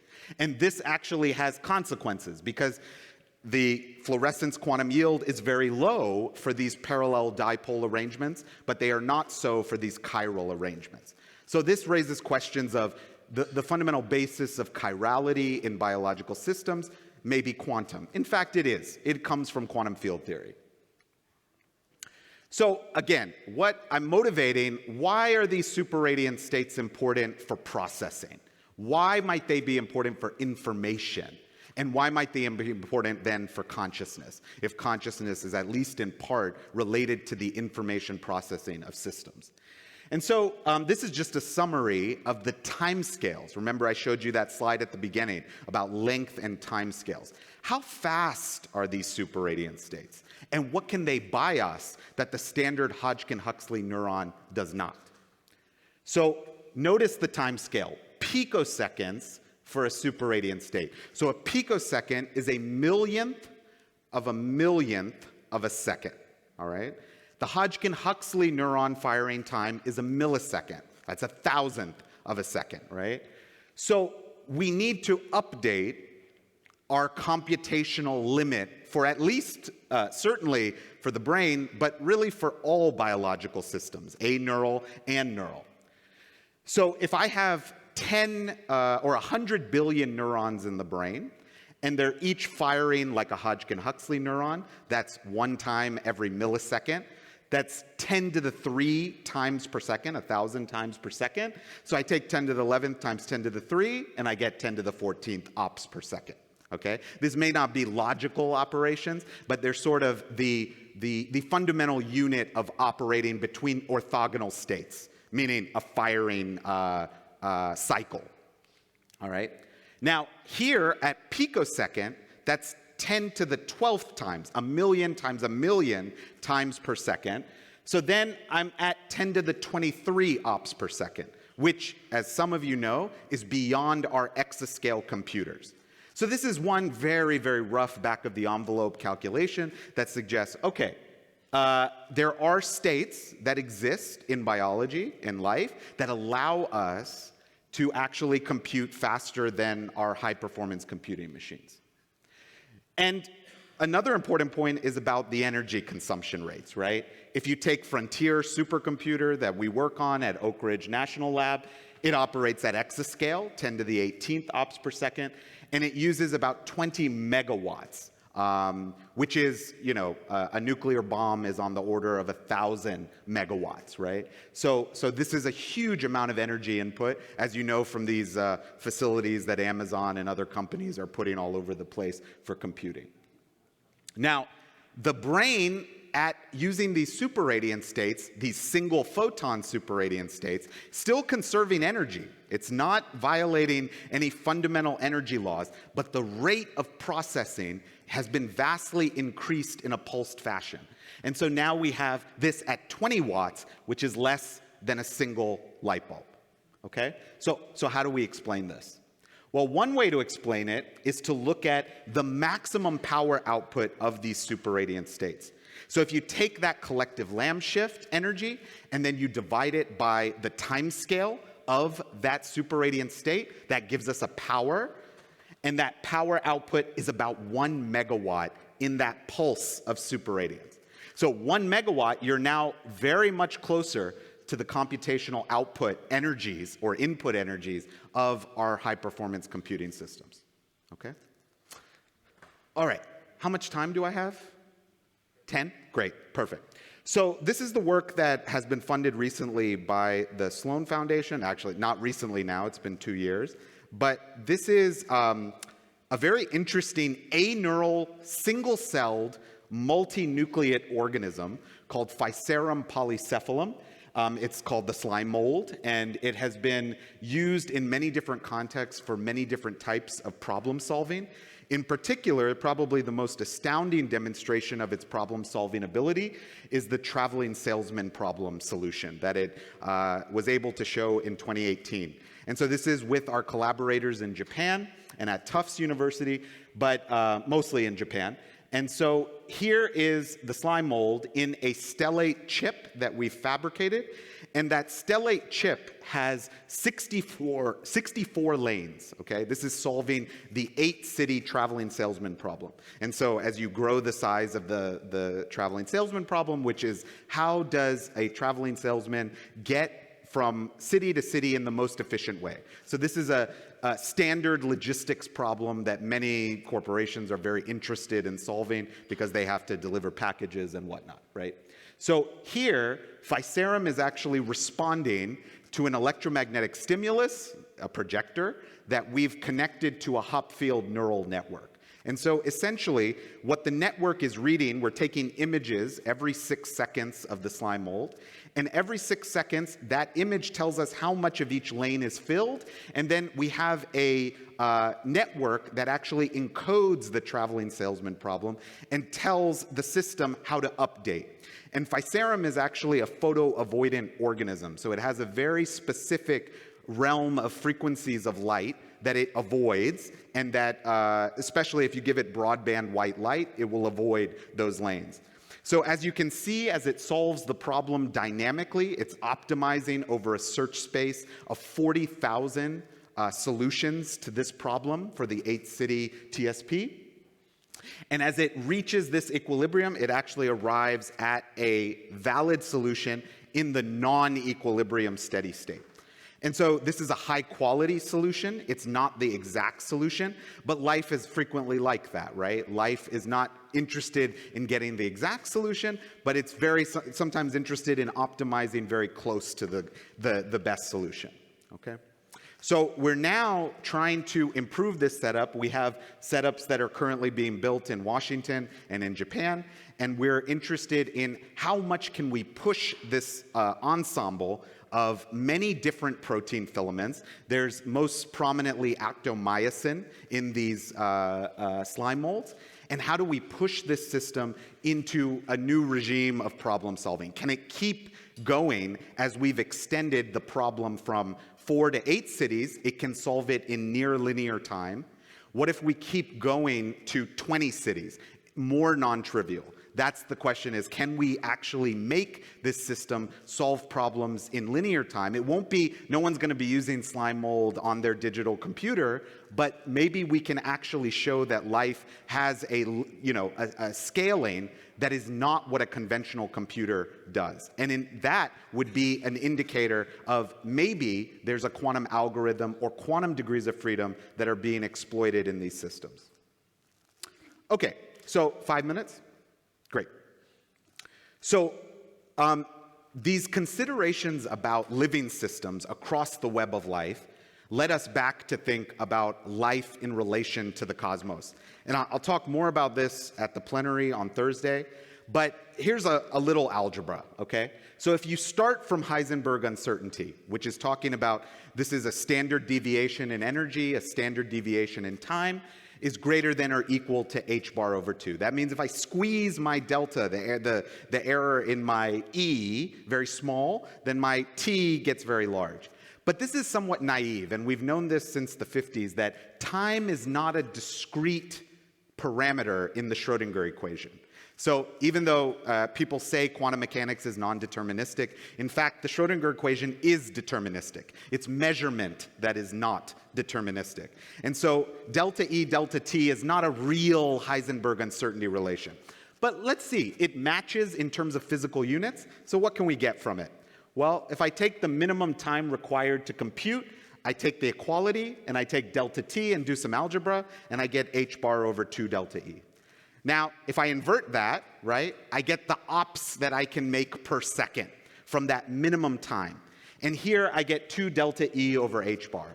So this is a kind of interesting thing because it relates how much time required to compute from the uncertainty in the energy. But we can actually do better. So I can compute the volume of the observable universe using the age of the universe, T omega, 13.8 billion years, more or less, give or take 1.73 billion with the Hubble parameter uncertainty. But I can invert that in the same way. And using something called the Margolis-Levitin theorem, which I won't bore you with the details right now, but you can actually show, using quantum mechanics without Heisenberg uncertainty, you can actually relate the number of computations to the energy state. So how much energy is accessible in your physical system? So how do we compute the energy that's accessible to the universe? Well, we use the universe's relativistic energy mass density. So E equals mc squared. You can use E equals mc squared in the density of the universe, rho c squared. This is matter only. I'm not considering dark energy. I'm not considering dark matter. I'm not considering anything beyond 3 + 1 degrees of freedom in space-time. And so I multiply that by the volume of the universe, divide by h bar. And Seth Lloyd computed this in 2002, and you get somewhere, given numerical factors, between 10 to the 120th and 10 to the 123rd. So what if we apply this? So I'm going to skip through this. You can actually do some very nice algebra here with the Hubble constant and with connecting the critical mass energy density of the universe to the Planck time. So if you imagine, this formula here shows that the number of operations relates to the age of the universe divided into chunks that are the Planck scale. So the Planck scale is the 10 to the minus 44th of a second. It's the smallest discrete quantum chunk of time that we can envisage in quantum mechanics and in the universe. So this Planck time, which comes from this TP value here, it actually scales with breaking that into a chunk of TP and then squaring it. And so this is kind of like, okay, it's scaling, the computation of the universe is scaling as the area of the universe, the surface area, if you imagine it as a sphere. And this is very holographic, right? Many people have thought about the holography of the universe, and you can see here that we get this nice relationship between the area, the surface area of a spherical universe, and LP squared, which is the Planck length squared associated with that time. And this formula is actually very similar whether you think the universe is open or whether it's closed. You just have to then think of the universe expanding and then contracting to a point. But the time variable omega will just be finite rather than continuously open. Okay, now I wanted to apply this to all carbon-based life. Okay, all right. So I'll stop. What I'll do is, using this most recent census of matter, carbon-based matter on Earth, we can take all of life that has existed currently, and we can go back 4.5 billion years to the beginning of Earth, and we can go back even further, but we can create an upper bound for the number of computations that life can have performed in the entire history of Earth. And so if you take the estimates that we've derived from superradiant protein fibers, right, and you say we have a conservative estimate of about 0.5 nanograms of carbon per cell, we can show that there are 10 to the 41 ops per second in aneural eukaryotic cells, all right? So assuming everything is aneural.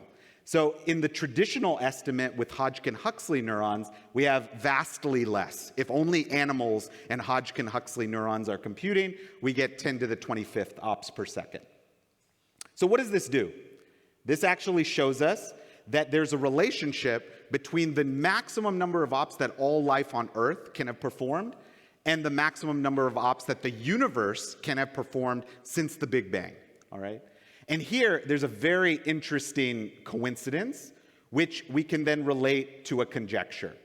So this is a conjecture that I published earlier this year, showing that the maximum rate of information processing for all life on Earth gives us this number, T omega over TP, rather than T omega over TP squared, which is the universe maximum computational capacity. And it's interesting that this formula, which is approximate by definition, but you get it a relationship to the Eddington-Dirac large number. So E squared over 4 pi epsilon naught GMEMP is well known in the physics community to be about 10 to the 40th. And this is weird because most physical constants and dimensionless constants are actually of order 1. Most of them are, right? Dimensionless constants. And so what we showed here was that there's this relationship between the computational capacity of life, the Planck scale, and this cosmological scale, which is the ratio of the electromagnetic field to the gravitational field between an electron and a proton.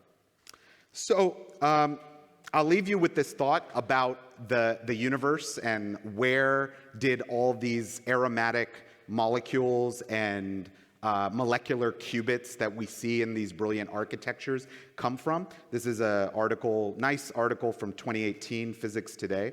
But we know that these aromatic networks actually exist in the interstellar media and around circumstellar clouds, and they're known to form these polycyclic aromatic hydrocarbon networks.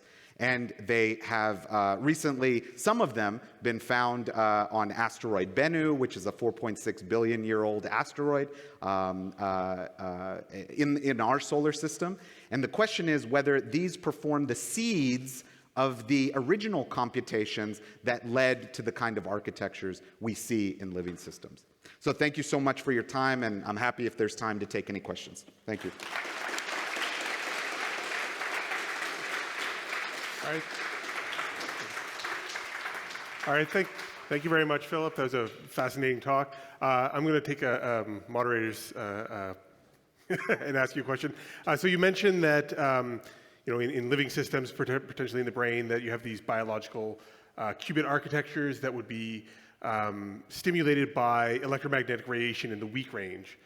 But most people, you think about the brain, it's dark. Where would this energy come from? Where would these photons come from inside a living system? Very good.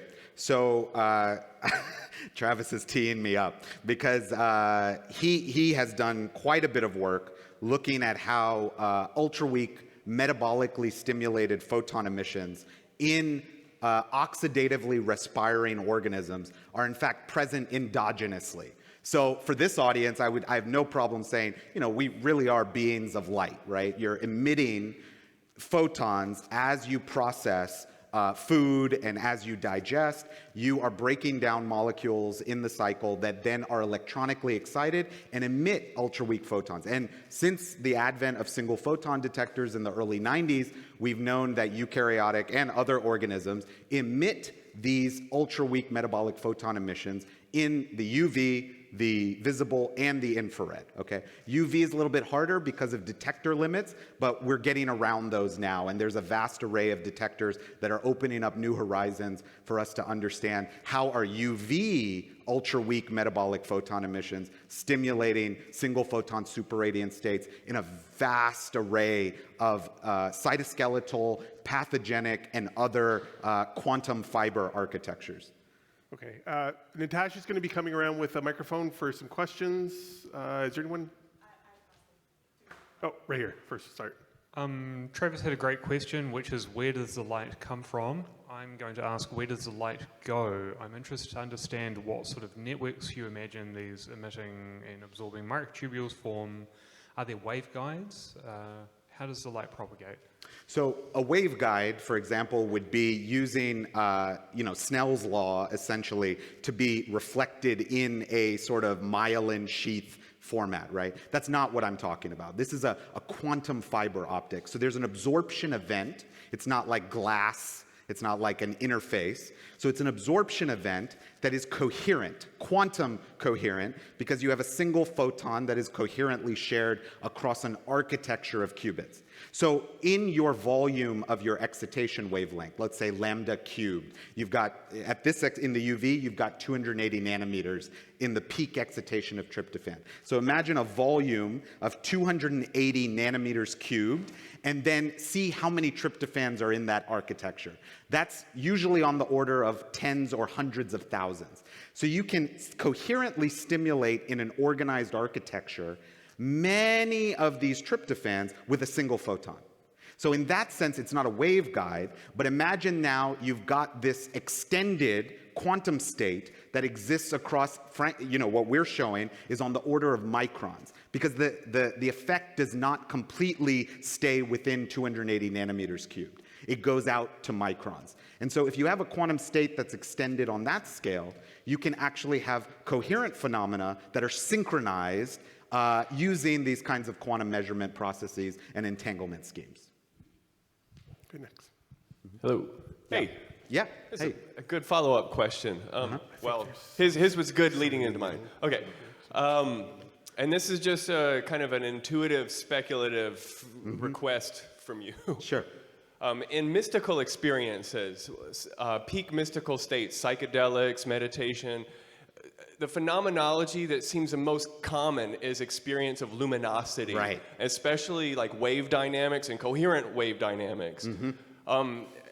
Okay, so when we're examining these chromophores that are relevant to receiving this superradiance, okay, here's the question: do you think it's possible to have some kind of cognitive interface with this superradiance and like these visions that people are seeing, or is it possible to actually perceive superradiance? Depends on what you mean by perceive, right? So we've perceived it, we've observed it exogenously from the material in which that substance of superradiance is instantiated. But if you mean, do I perceive it subjectively? Do I actually sense the superradiant state? I have no data to show you, oh, okay, we can connect that to a intrinsic perception, a subjective experience. But I can say, okay, what you said, you have these moments of luminosity or reflection or revelation. You have that moment of inspiration. Okay, this isn't what I presented, but there is potentially connection there between these bursts that you see in processing that we've seen or measured on timescales that are relevant to biology. There could be a connection. But again, I haven't presented any data to support that. But we can, you can talk about it in a colloquial way about those things. Yeah. Thank you. Yeah, no problem. Question over here. And then the last one here, the fellow in the blue shirt. Hello, Dr. Kurian. I'm here. Donde? Oh, okay. I'm Anuv. It was great to hear your talk. And I had a question which was with me when I read the paper. And so I want to understand, so these tryptophan networks, I get you say that they display quantum effects as demonstrated by the superradiance. So do these individual tryptophan molecules behave as qubits, or maybe a group of molecules behave as qubits, or the entire network behaving as one qubit? So what's the correlation between qubits and these tryptophan networks? And like a short follow-up question from there, is that that qubit any different from the qubit that we have in that cold isolated the one in the quantum computer? So how are they different, and can they do the same things? Maybe I want to know about that. Very good question. So yes, so tryptophan is our molecular qubit. It is a more complicated molecular qubit. In fact, we've done lots of simulations. Technically, tryptophan is best approximated as a 3-level system, but its excitation to its 3rd level decays to the level that we're interested in, the 1 LA emitting state, within about 10 femtoseconds. So on the time scale of the fluorescence phenomenon that we're observing, which is nanoseconds, that's 10 to the 6th power longer, right, or 6 orders of magnitude longer. That 3rd degree of freedom is irrelevant on this time scale. Now, it doesn't become irrelevant on faster time scales, but for this, tryptophan is the molecular qubit. Now, Google came out in December 2024 with its Willow chip, and it uses this lattice-based surface code with, I think it was D = 7, which is on the order of, I think, 27 qubits, right? These architectures are millions of qubits, right? And they have vastly efficient error-correcting codes, which I show in my Science Advances paper. And in the architecture, you get both these superradiant states that can error correct with this pulsed energy that's coming out of the system to the field. But you also get, what I didn't talk about today, are these subradiant states. And subradiant states have been known for many years in these cold systems, these cold atomic systems. They've been known to be used for storing information, like memories, in a distributed way. So even as the short-lived superradiant states exist on picosecond timescale, you have subradiant states that can exist in principle forever, right? So in these limited architectures of finite size, they exist on the order of seconds and minutes. But imagine you go from 10 to the -12th, a millionth of a second, all the way to tens of seconds as a quantum phenomena.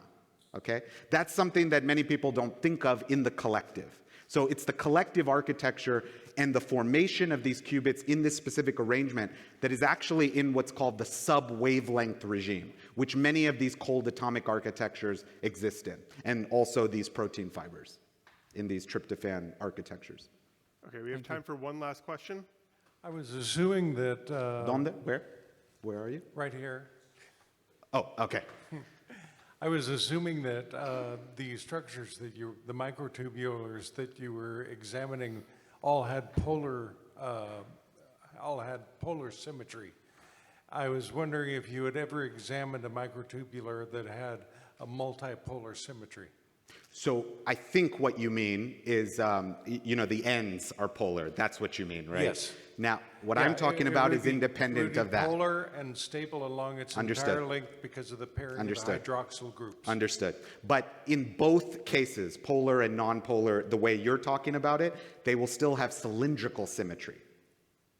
Because regardless of what the ends are doing, my tryptophans still form a cylindrical, spiral, helical architecture in amyloid yes, or whatever. yes. So Thank you, thank you. when you, yeah. Mhm. Yeah. Okay. Okay. Let's thank our speaker. Thank you. Both for the talk. No, thank you. Thanks, Fred.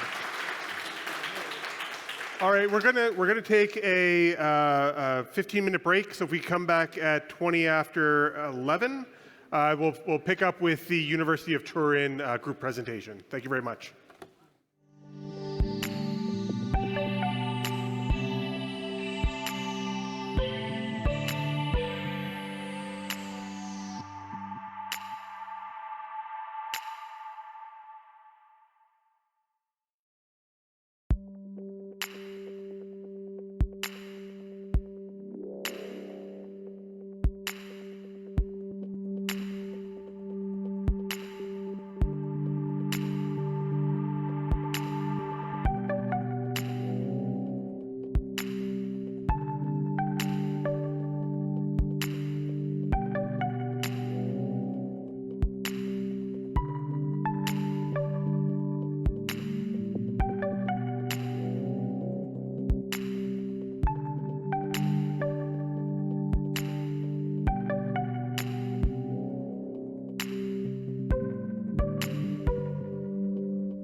right, we're going to get the second half of the workshop started up, so if you're outside, please come on back in. We have the unique opportunity of having a group presentation, which we've never done in a quantum biology workshop here at TSC before. So Dr. Marco Cavaglia is going to be speaking on energy, matter, information, and the holographic mind, rethinking consciousness, cognition, behavior, and artificial intelligence through the energy, mass, information framework. So thank you very much, Marco. He'll take it here, and then we'll hear from his collaborators. Thank you. Okay. Thank you. Good morning, everybody. Now our group from Politecnico of Torino is honored to contribute with a joint proposal titled EMI and the Holographic Mind, where EMI stands for Energy, Matter, and Information. Together, we will explore a possible multidimensional integration between biology, physics, and artificial intelligence, aimed to understand how conscious process may emerge from coherent physical processes. We didn't start with first theory in our hand, but we started our journey about understanding consciousness by trying to understand the limit that we have by the technology that we use in order to probe this phenomena.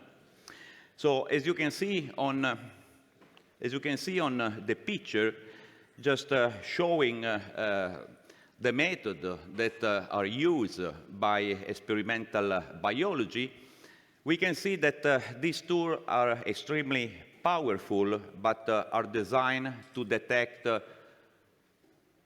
measurement and phenomena that are localized in time, such as chemical transformation or product accumulation.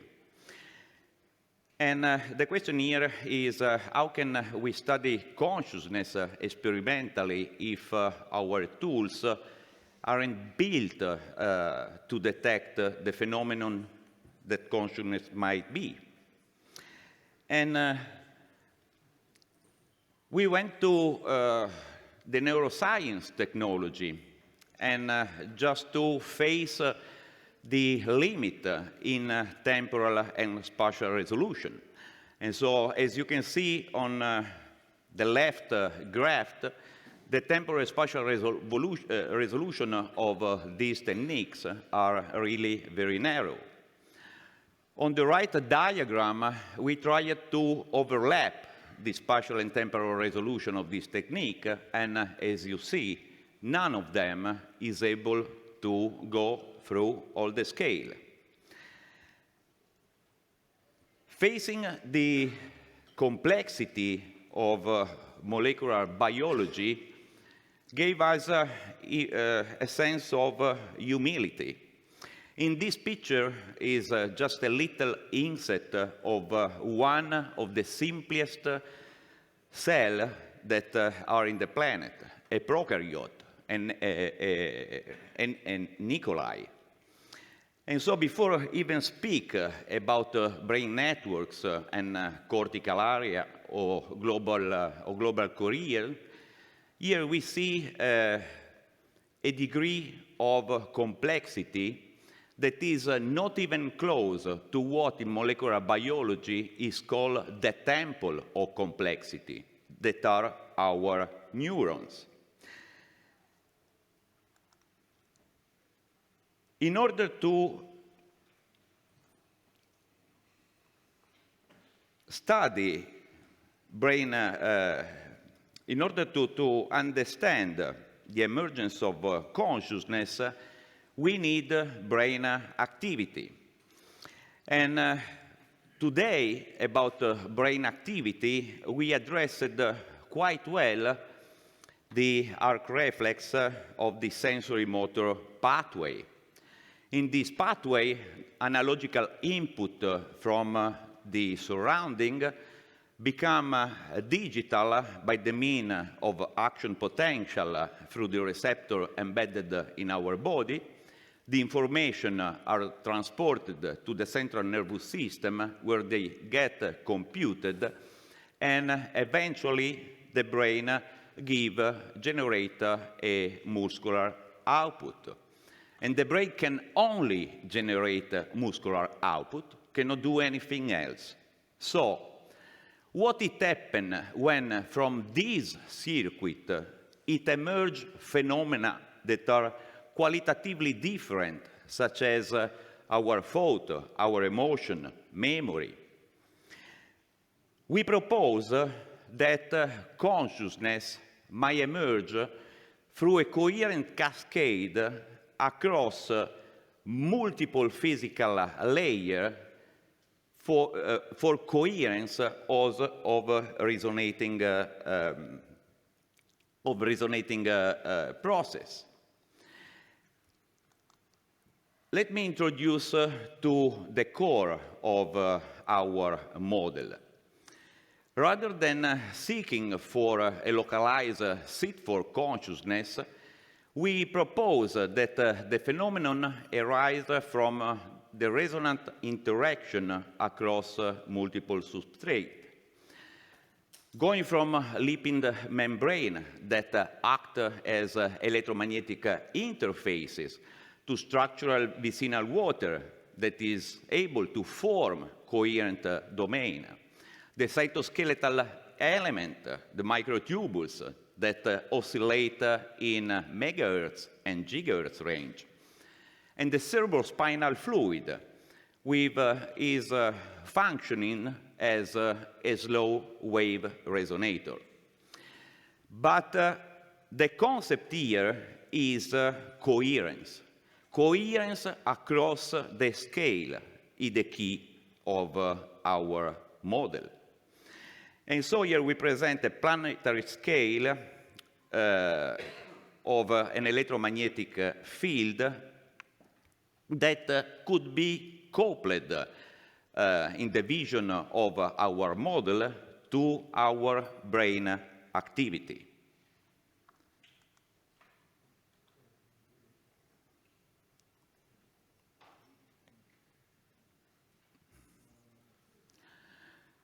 One of the first players in our model are the neuronal membrane.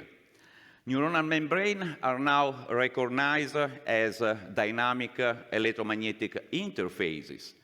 They are not anymore passive envelope. And these boundaries are extremely important to biophysics because they separate a mesoscale. The cellular membrane are actually the transition zone separating milliscale from micron and nano. This is the place where the low matter starts to shift. This is the place where mechanical and electrical forces can meet. And this realm is just the boundary, this double lipid bilayer is made of millions of different phospholipids that are giving to the membrane some particular aspect that become pivotal to our model. The lipid membrane of neuron can create lipid raft that are hotspot extremely important for resonating biophoton and ion. Can create local potential. And for this reason, we propose the neuronal membrane as an electromagnetic interface, what as physical tool could be an holographic plate.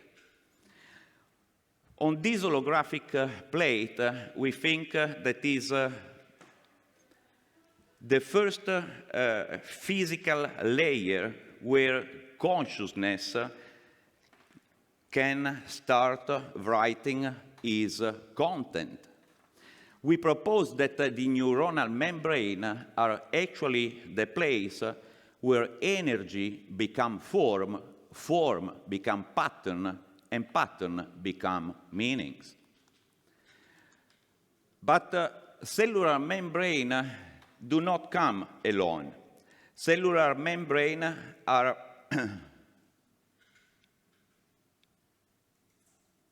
are completely embedded in water, and not just a normal water or the bulky water with the ionic content. This vicinal water is the intracellular water, and if you remember the picture of the interior of an E. coli, completely thinned and packed, you can understand that the water that is inside of the cell cannot almost move, meaning that a need to create a layer all around the biological structure that is surrounding. It's been seen that this water has a lower entropy, a higher density, and a higher viscosity. It can exclude solute, creating the so-called exclusion zone, and can also generate measurable electric potential in the range up to 100 millivolt. Important in this model is the coherent behavior of water. And we just talked during this morning about coherence. And the biological coherence related to water has been studied since the early 1970s with Professor De Giudice e Preparata, and later on by Pollack. And what they found is that this biological water become coherent for the resonance of millions of molecules. But what is important is that in this vibrating coherence of molecule of water, biophoton can be trapped. And we just talked about biophoton. If biophoton can be trapped in the resonance of molecular water, they can form low-energy condensate. And this is not a speculative metaphor, but is quantum field theory applied to biology. And so, in this way, if the membrane of neurons are the holographic mean of nature, we can think about vicinal water as the quantum lens. This is the place where subtle exchange of information can happen between field and matter. And maybe talking about proto-consciousness, this could be the place to look at. Another important system pivotal to our model is the cerebrospinal fluid. The cerebrospinal fluid is far from its classical recognition of a fluid able to create a cushioning effect for the brain. What the cerebrospinal fluid does is a pulsatile flow that displays unique characteristics. Its composition changes 4 to 5 times a day, and the composition of the CSF put this medium, the medium with the highest biological conductivity. The conductivity of CSF is 1.87 Siemens. There is no other biological structure that has such a conductivity. But what is important here is its role in transporting virtually everything all around the central nervous system. And wave, electric, electromagnetic, and mechanic can be transported by this fluid. This fluid comes in a pulsatile pattern, and the pulsation and the frequency is done primarily by the transmission of the electromechanical action of our heart, and secondarily by our respiratory system. And what is important is this liquid is separated by anything else and stay in hollow cavity, resembling at the end what we could think about a liquid Helmholtz coil. And so in our vision, from a physical point of view, this liquid could become a liquid resonator, something like an interferometer. Why? Because it's been seen and demonstrated that can create standing wave.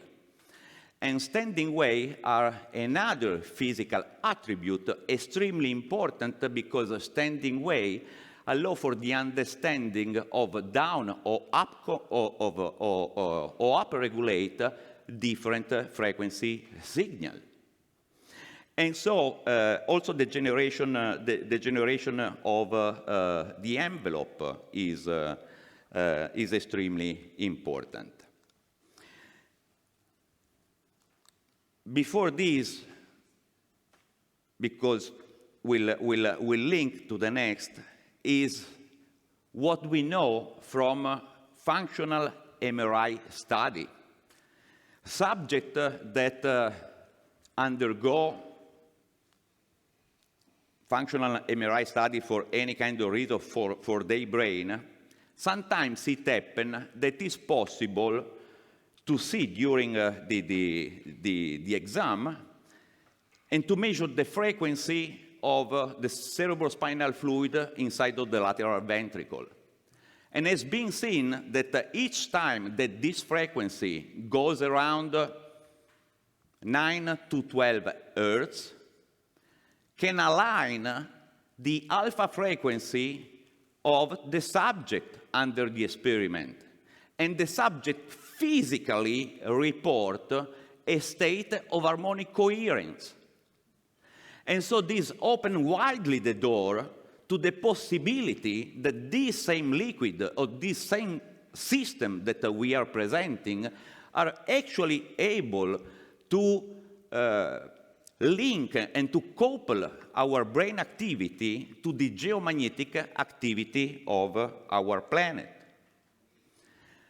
The geomagnetic activity of our planet, that is the Schumann resonance, is generated in the void from the Earth surface and the ionosphere, with the intervention of lightning that through the ELF that they release, make this still field becoming pulsatile.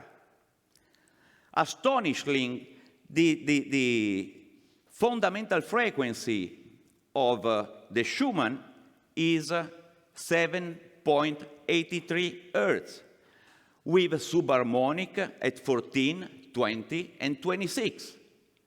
And we don't think that this is just random or chance. They are exactly matching the range in Hertz of our brain activity. We have 4 different ranges that are going from 0.1 Hertz all the way to the gamma that are up to 40. But we normally, when we are awake and conscious, we function in a range of Hertz that goes from 10 to 30. But we are surrounded by a geomagnetic electromagnetic field that vibrate exactly to the same frequency of our brain. And so I'm an anesthesiologist. To me, it was very, very difficult to understand how this coupling can happen, because actually here are involved several different dimensional scales, and all the players play their role in different domains. So the next question was, now that we know and we have quite understood that there is the possibility for our brain activity to align on frequency, on external frequency, now the question is, how can this information, how can this input that are generated at different level in the spatial domain can actually go through all the scale? In the first diagram is a log-log representation of the domain frequency of the main player presented in our model and the spatial domain. As you can see, microtubules are the yellow one, and they are far away in a spatial dimension from the brain is in its macroscopic composition. So the question was, how can microtubules that are vibrating in gigahertz, terahertz, can eventually transmit this information through the physical system and re-emerge on the macroscopic one as brain activity, measurable and recordable by the EEG. What becomes central here is the concept of frequency cascade, in order to understand how physically these frequencies that are generated in complete different domains can actually travel and change. So as we saw since the very beginning, we present a multi-scale process that passes across multiple layers. In each layer, there are resonant substrates. Each one of them is resonating to its own range of frequency. But inside of the biological system, we also have important physical mechanisms that allow for a parametric up and down conversion of these stimuli, and are essentially three. We have the non-linear modulation, the envelope formation, and the water beat generation that is done by the divisional water. So,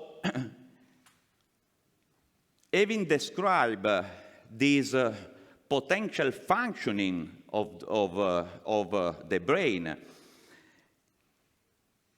we can see this organ as a resonator, a filter of external and internal frequency. It is a system that allows to pass through all the scale only the information, only the input that are meaningful to the system. The survivor frequency through the cascade could become eligible to be translated in our conscious experience. And so in this way, we have the view of consciousness emerging through fields that are generated by these two systems, that is the planet and our way, and they can interact each other. So our model is a bilayered model on consciousness, in which the top layer is material, and it contains all the resonator, the liquid modulator that I talk in this presentation. All the players that stay in the membrane-centric layer compute information by the means of change of physical structure. The second layer, instead, is a non-material layer, is a field-responsive layer that contains virtually all the wave, all the oscillation, all the pattern. But what is important here are just the orange arrow that are showing a new way of thinking about computing information. This is a continuous feedback loop in which two fields are constantly talking to each other, and what is important from a physical point of view is the membrane-centric layer that contain all the resonator, that is is membrane-centric. We know that membranes are sensitive to field. If biological membrane, especially neuronal one, are sensitive to field, these can become, from a physical point of view, a tuning fork. But cellular membrane, neuronal membrane, can also generate field. And so they become a fluidic antenna system, able to connect the two layers. And what is most important here, that the information that travel inside, it can continuously adapt to the system, can adjust itself not through the meaning of digital input, but from coherence, and plus can respond to any change in circumstances. And so in this view, we present the emergence of consciousness as a resonant field, an integrated resonant field across energy, matter, and information. And so this new paradigm about computation could be the starting point for next generation algorithm on AI that Gemma and Serena will later talk about. And now I will leave to Tommaso Firaux that will explain which mental state and psychological state can be supported by our model, the United Holographic Framework for Consciousness. Thank you.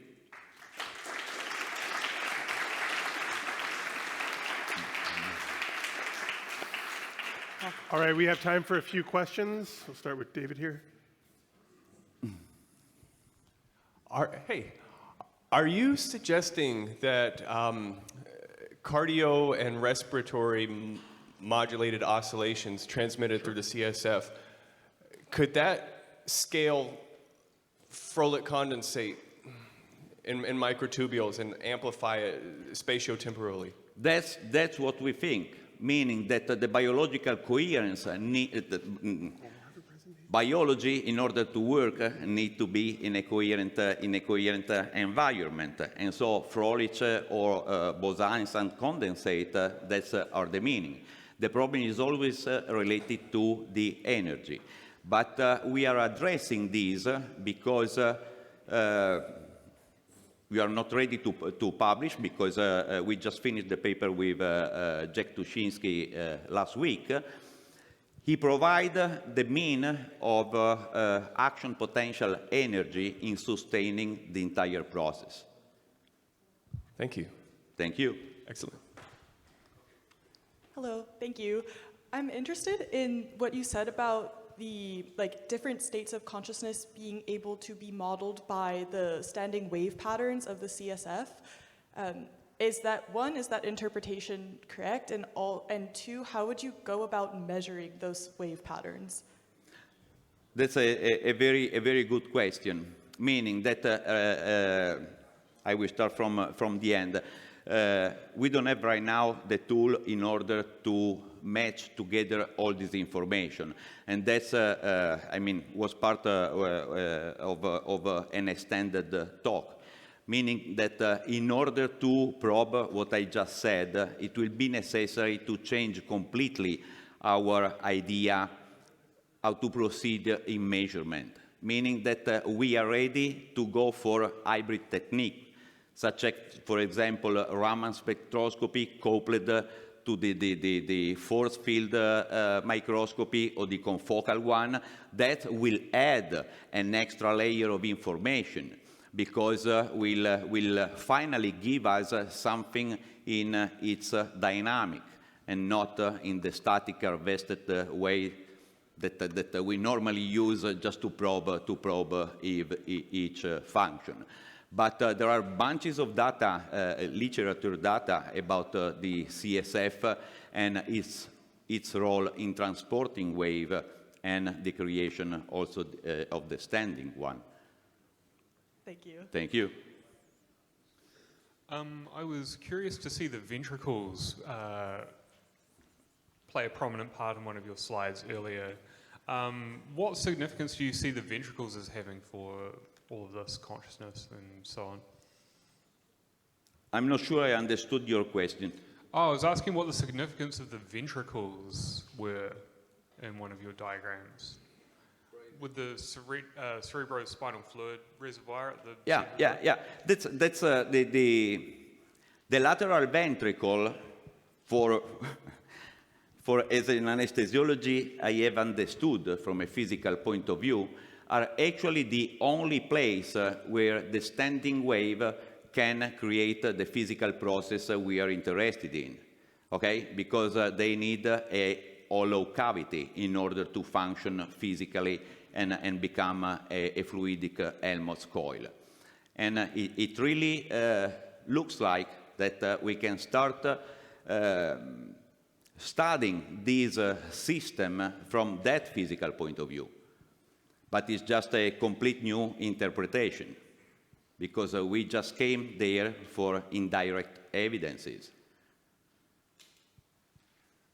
What is the relationship between your theory and Hameroff's and Penrose's? Thank you for the question, because I just missed at the very beginning to say what was extremely important.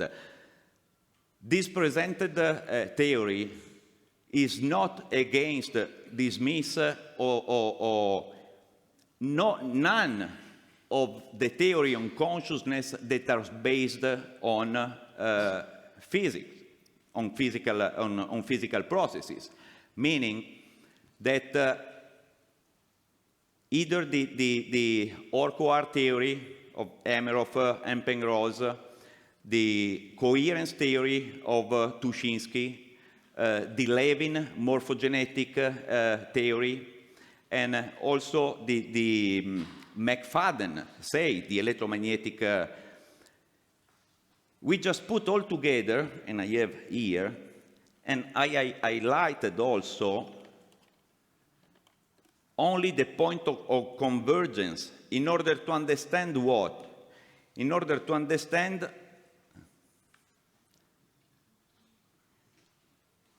Can you please let me...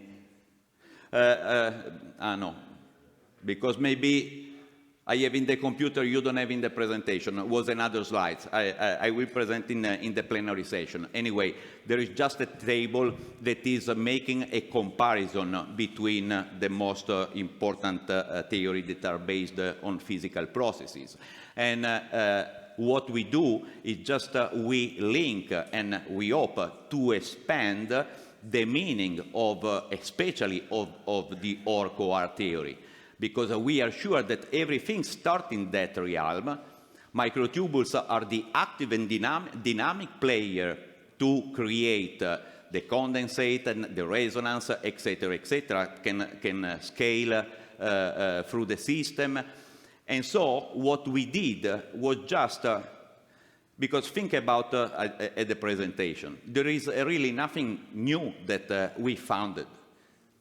With this group of people, we just tried to put together all the evidence about consciousness that are coming from different disciplines. Because what it happened to this meeting, that normally what we call the multidisciplinary doesn't exist. Each one of us just stay in his own comfort zone of confidence about what he knows. And so maybe now you start understanding a little bit my shaking in talking to an audience where majority are physics. I'm an anesthesiologist, and I'm talking about standing wave, generation on envelope, etc., etc. I cannot go farther than that in my understanding. Unfortunately, today is not here Jack Tuschinski that will address all the physical part of the theory. But definitely, we are not against none of them, and especially the OR-CoR.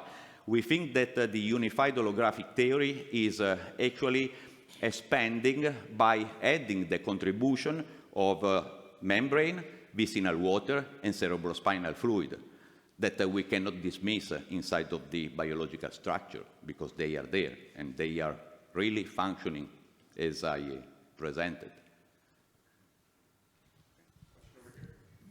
Hi. I was just coming to that point about whether you could measure the frequency in the CSF.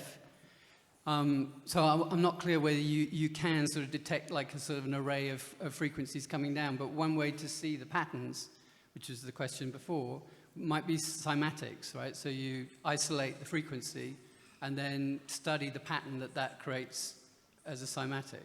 Absolutely. In fact, we have, and I will present what is the roadmap for validation of this technique.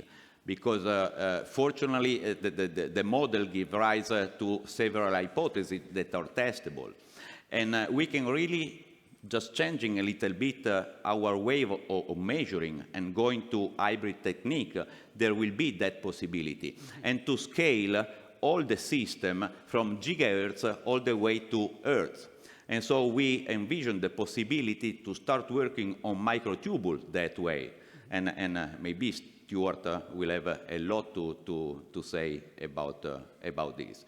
But there is really the possibility that from microtubules vibration in gigahertz, it's possible to go for kilohertz of the membrane, and from kilohertz of the vibration of the membrane, scale all the way to hertz of our brain activity. Just because we have the physical tools that allow up and down conversion of frequency. Because frequency resonates or transmits in octaves and harmonics, so it comes exactly. down. Okay. Exactly. And so there is also the filtering out, the interference pattern that can be either positive or negative according to the phase, etc. Okay. Thank you. Let's thank our speaker.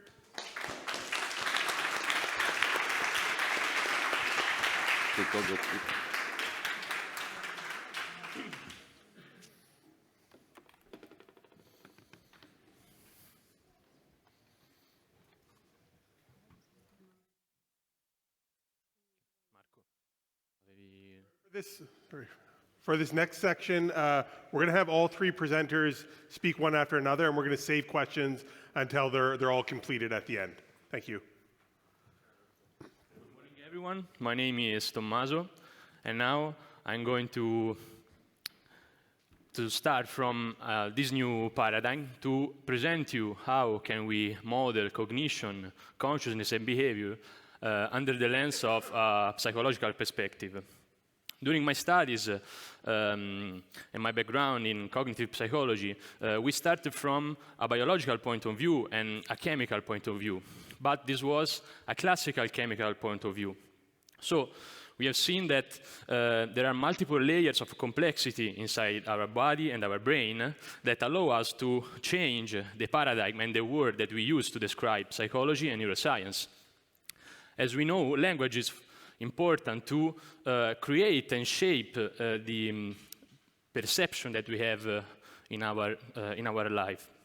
And so, if we change the word that we use to describe science, we change the possibility and the range of possibility of our research.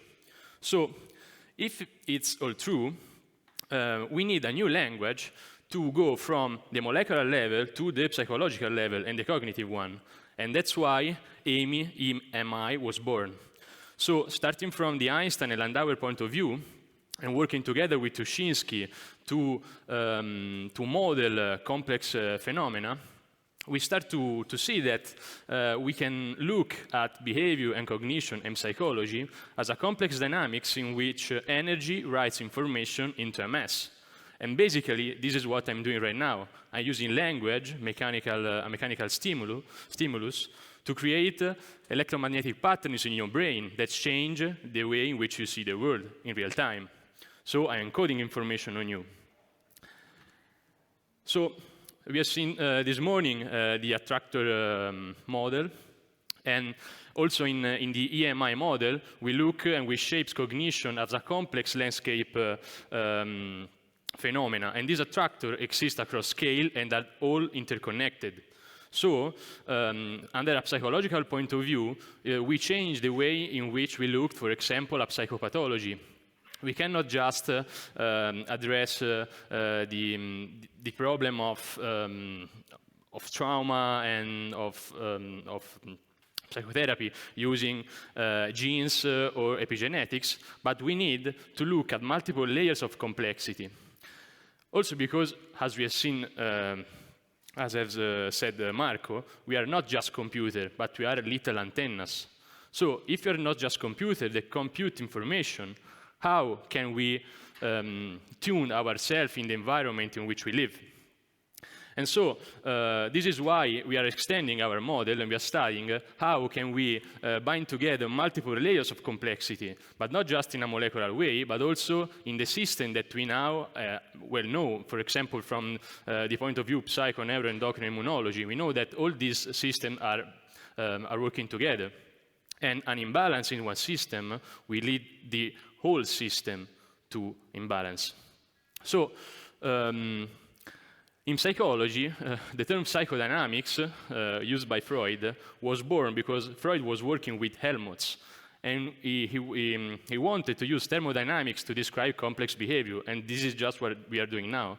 But unfortunately, Freud didn't have the tools to look in the brain and look at the thermodynamic behavior of the brain. But now we have the tools. So we are binding together different layers of complexity using different types of entropy. The Shannon entropy for the information, the thermodynamic entropy for the thermally chaotic ambient of our body and our brain, and the evolutionary entropy. That is a new type of entropy that was created by Lloyd Demetrius from Harvard University, and that we have modeled together with Jack Tuschinski to try to look at our evolutionally, both phylogenetically and ontogenetically, in a different way. Because we have seen in cognitive science now, the most used paradigm is the active inference, as we have seen this morning. But we are not just reducing entropy in our lives. If you want to reduce entropy, you just go in a dark room and you don't live, and so you don't have external inputs. So you are reducing your entropy. Instead, this new type of evolutionary of entropy study how the resources that a complex system has in a certain moment can lead the system to different type of configuration. And we use this to model, for example, in attachment theory in psychology, where we study how resources in early stage of life can shape the way in which then experience the world. So evolutionary entropy say that maybe evolution has not a goal, but for sure it has a direction. And this direction goes from low to high entropy. But what is entropy in this case is not just chaos, is the statistical measure of cooperation inside a living system. So if you have an higher evolutionary entropy, you can better use the resources that we have in a certain moment, because you can change more efficiently. And so you have also a direction. And that's what we see, for example, in critical periods, when we start from the childhood to the adulthood. We have critical periods, and we tend to evolve from a less complex to a more complex state. And maybe, this is an open question, maybe evolutionary entropy can be directly linked to quantum coherence or decoherence, because you need energy to maintain balance in a thermally noise environment as the brain. So another point of view that was born from this perspective is that if we are really little antennas, we are a really little radio, thought can be seen really as energy, as Freud posed in the past. So ideas has their own metabolism. Because also ideas, you don't use ideas just to reduce free energy. You spread ideas to create more entropy and to change the environment in which we live.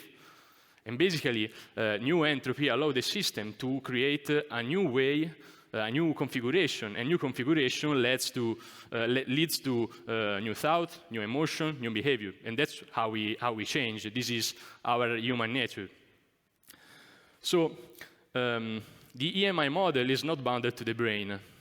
And we have a lot of evidence that when we are deeply connected with someone, we are tuning our EEG, but not just EEG signals, but also gestures, emotion, and language, and also hormonal balance, for example. So as our neurons are nodes of a complex system, we are little nodes of a bigger system, our society, our planet, and so on. And we can study using energy, mass, and information language how these dynamics came from the little tiny neurons to the bigger society. So in this way, we are studying mirror neurons not just as a little computational machine, but as little antennas that allow us to be tuned one to the other. And that's a new fascinating way to see our brain, because it not reviews our activity just to the computational aspect of it. And so this model can be scaled across societies. And so from the neurons, we can see that our mind really shapes our life, but also the life of the other. And this is not just words, this is really physics.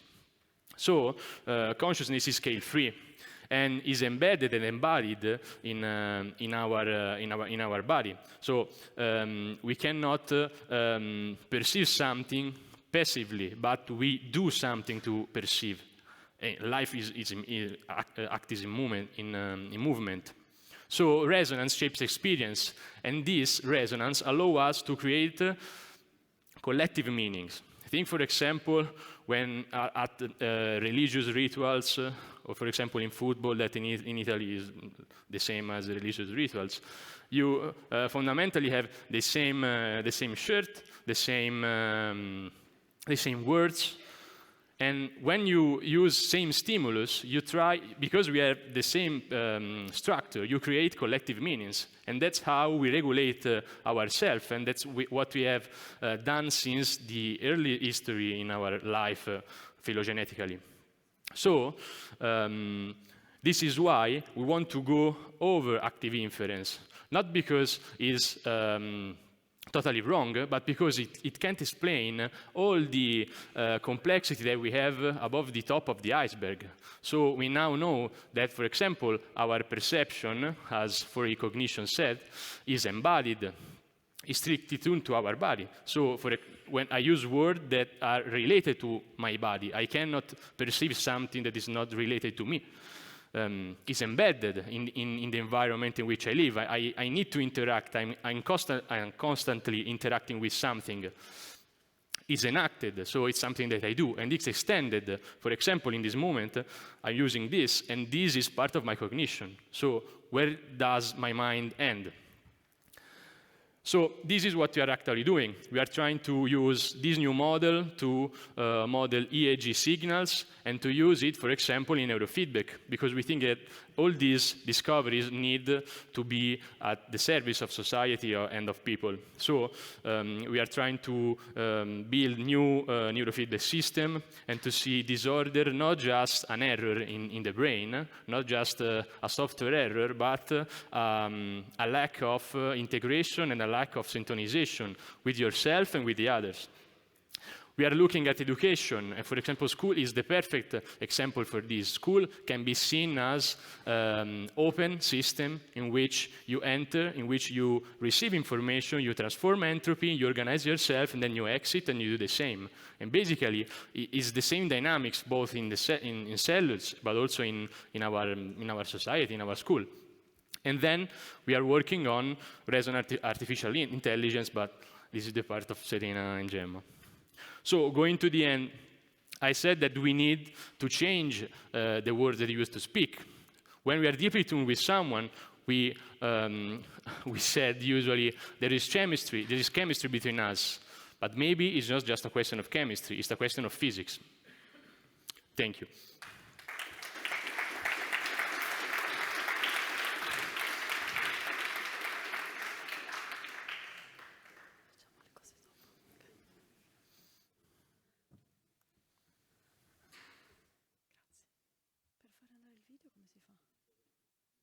For lei. Fa lei? Ok. Tieni le note? No, tanto le guardo là. Posso dire veloce. Ok. Hi. Okay, you can hear me.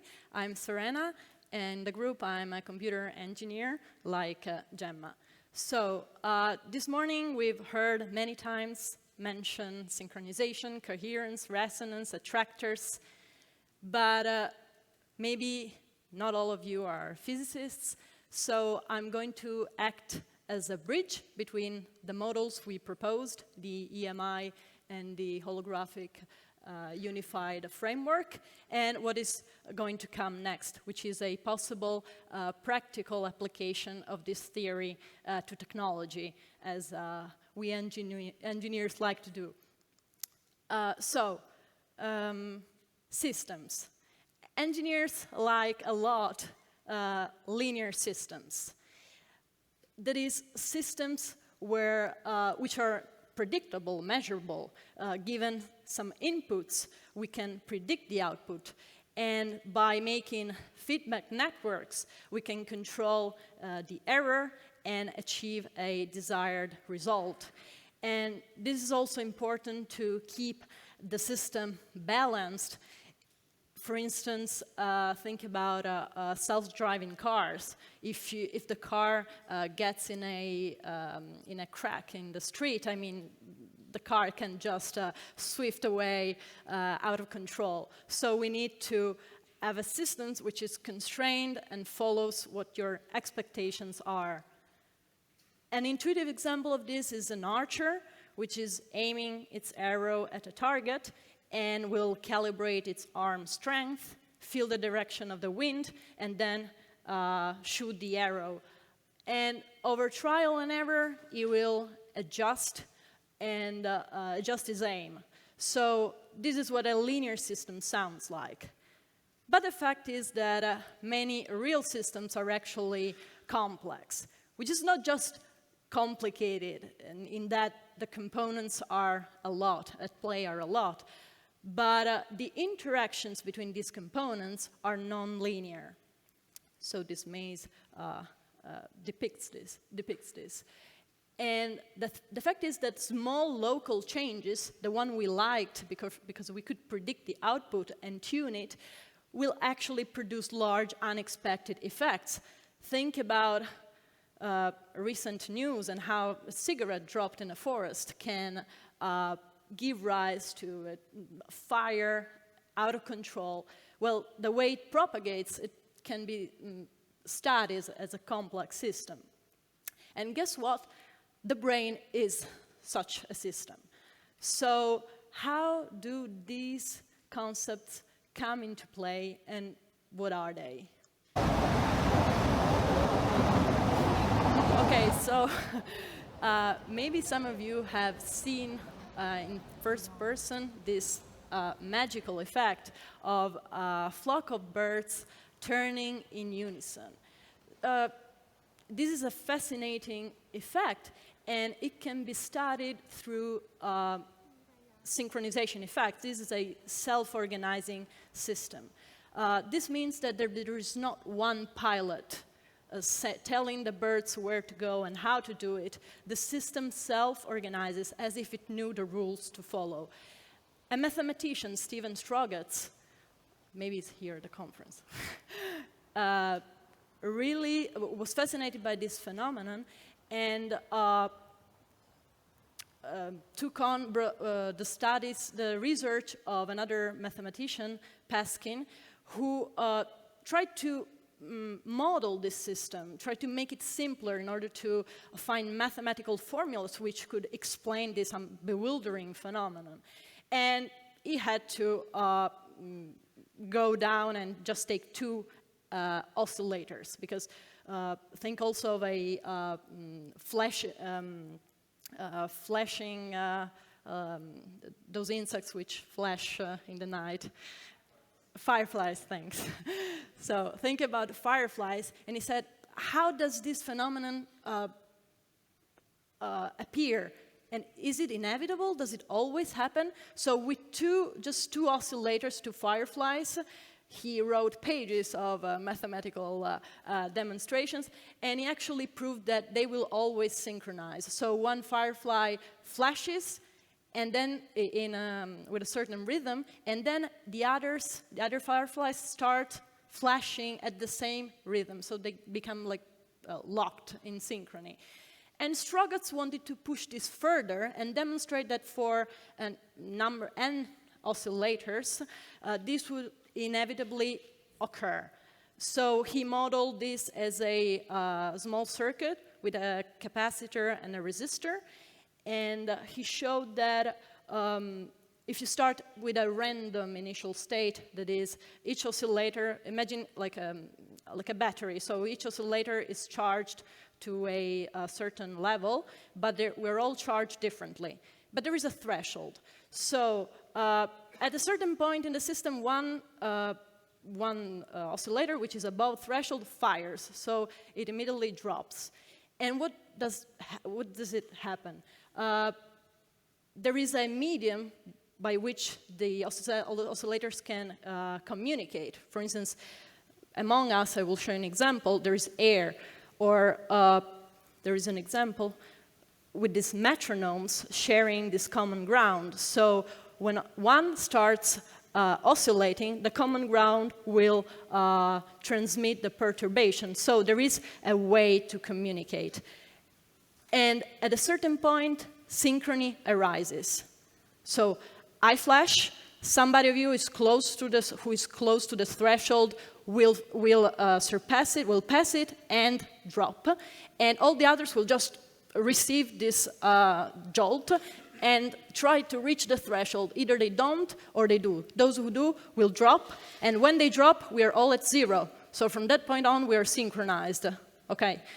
And he proved in 1990 that this is inevitable. Now I want to do an experiment. Let's see if it works with you. So I want you to clap your hands rhythmically, okay?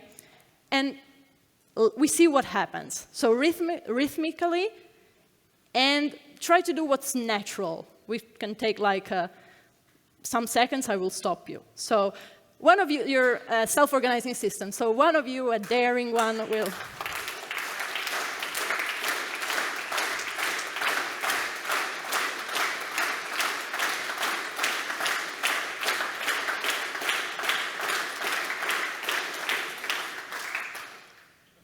okay, it felt, I mean, there was some outlier, but we have to give time to the system to converge to synchrony. But I mean, it didn't feel that disorganized. And I think that what happened within yourself was, should I be an outlier or should I follow what is happening? What feels natural? Well, let's just go with the flow. And at a certain point, it becomes natural to synchronize. Okay, so this is the phenomenon, and it's mathematically proved it will happen. Going on, we're in Barcelona, there is a nice beach, so picture this nice beach. Maybe later we can go. And seen by above, you can see patterns in the sand, and there are hollows in it.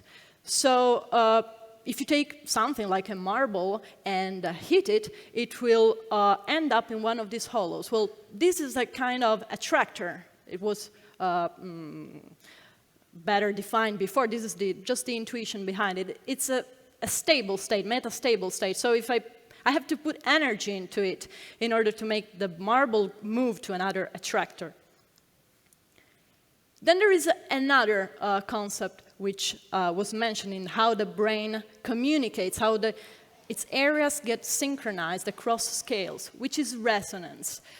In this example, you have a tuning forks. So each of these objects has a preferred oscillation frequency, for instance, 440 hertz. And what happens is that if you strike a tuning fork at a different frequency, nothing will happen. While if you strike it at its resonant frequency, the other tuning fork will start vibrating. So this is the means by which different areas in the brain, which are apparently distant, can get synchronized by this resonance phenomenon. And finally, coherence. We can observe coherence when we look at the system together.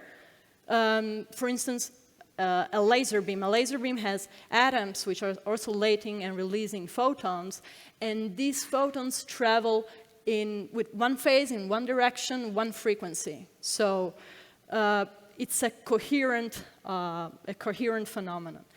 And this is what's happening in the brain when you heard mentioning coherence. And different parts are oscillating in a coherent way.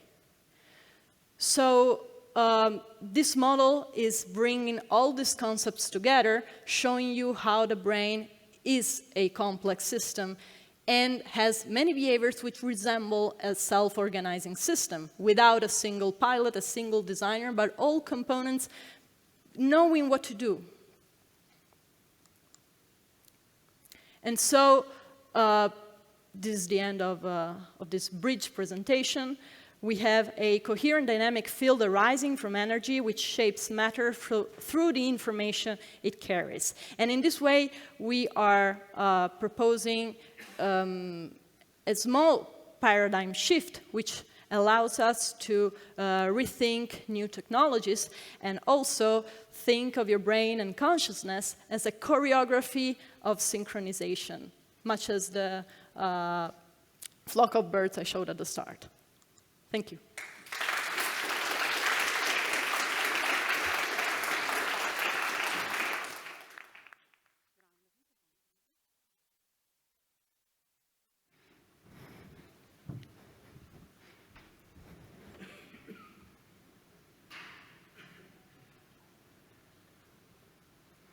Touch ID. Touch ID.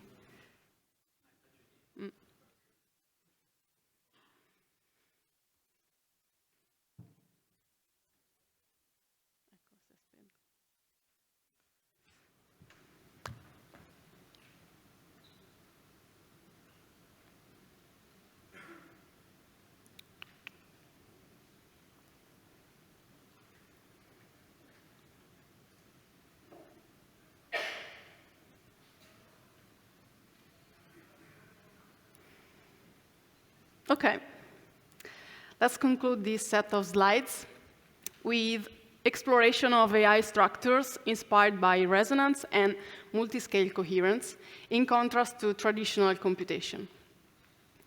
This one. Okay. So building on what we've discussed so far about the AMI model, let's try to apply this shift in perspective to artificial intelligence, a field that is already familiar to many of us. So when we talk about artificial intelligence, we have in mind the human brain as the model that we want to emulate. And why not? Surpass. In fact, traditionally, AI has been inspired by our understanding of how the brain works. And that understanding is based on what we know so far about it. So what if we try to change? What if we discovered new aspects of how the brain works? Maybe then the AI design would change as well. So classical AI uses computational models to emulate the neural behaviors. And the model's thinking is just matrix multiplication. The hardware underneath is a network of transistors that compute binary calculations, and they try to simulate a continuous mathematical function. So in other words, AI today doesn't really feel the environment. It calculates it. And that's powerful. That's very powerful, as we know. But it doesn't really reflect the brain as we've discussed so far, as the physical adaptive membrane that we have. So let's try to look at the artificial intelligence like the brain in the EMI model, like a radio, like an antenna, like a multidimensional transceiver. So capable of receiving, processing, and emitting ondulatory patterns across multiple scales. So at the heart of the ME model lies the idea that cognition and consciousness are not simply symbolic computation, but emergent processing arising from dynamic interactions of energy, matter, and information, in which phenomena such as coherence, resonance, synchronization, and attractors organize complexity. So how can we take all of these concepts and build a new inspired AI? This AI wouldn't just have static parameters learned offline, but a dynamic landscape of attractors that physically reconfigures itself. And its hardware could change real configuration to form new stable states. It will refer to a system that physically self-organizes, as we've seen with Serena, into configuration that better respond to stimuli, not merely updating weights in a file, as we've been done so far. So the system components could oscillate and synchronize to solve tasks.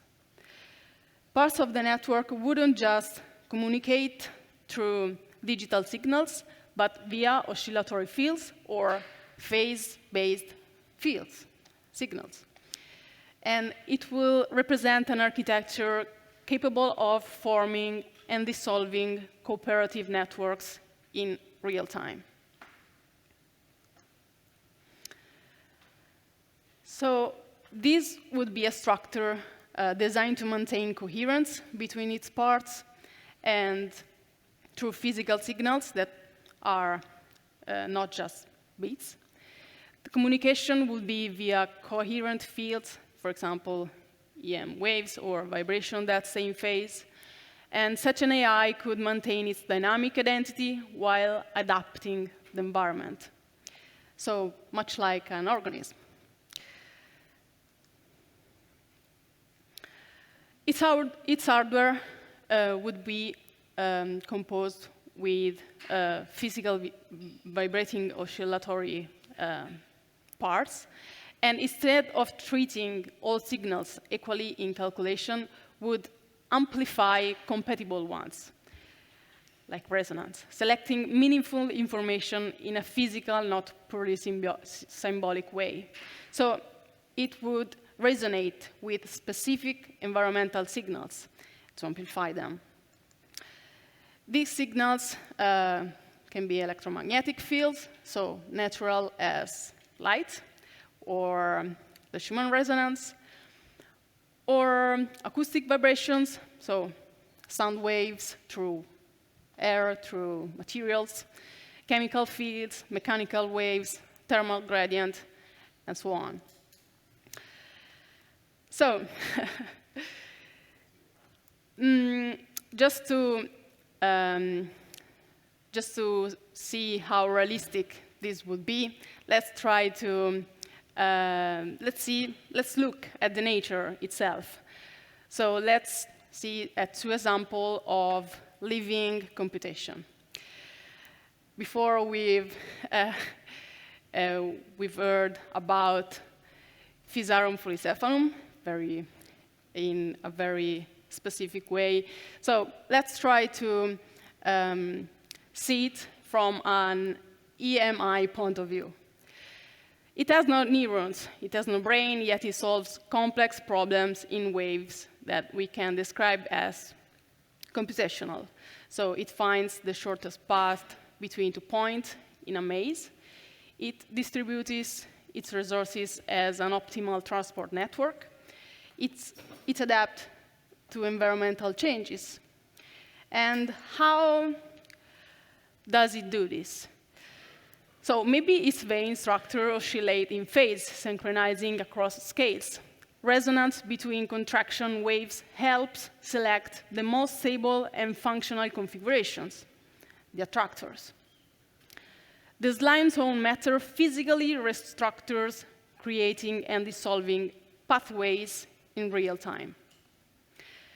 Another example would be the brain organoids, so tiny in vitro replicas of brain tissues. And recent research has shown that they can learn to control simple video games. They demonstrate plasticity, so changing connection in response to stimuli. And they can generate brain-like waves similar to those in fetal brain. And how do they do this? They doesn't just run handwritten code and handwritten software. So their intelligence emerges from the coherence of electrophysiological oscillations, from the resonance with delivered stimuli, from the formation of attractors that stabilize learned responses, and from synchronization between different cellular regions. So we've seen that research already explore new types of computation from the traditional ones. A couple of more we can mention: neuromorphic computing, whose hardware is designed to replicate the structure and dynamics of neurons and synapses.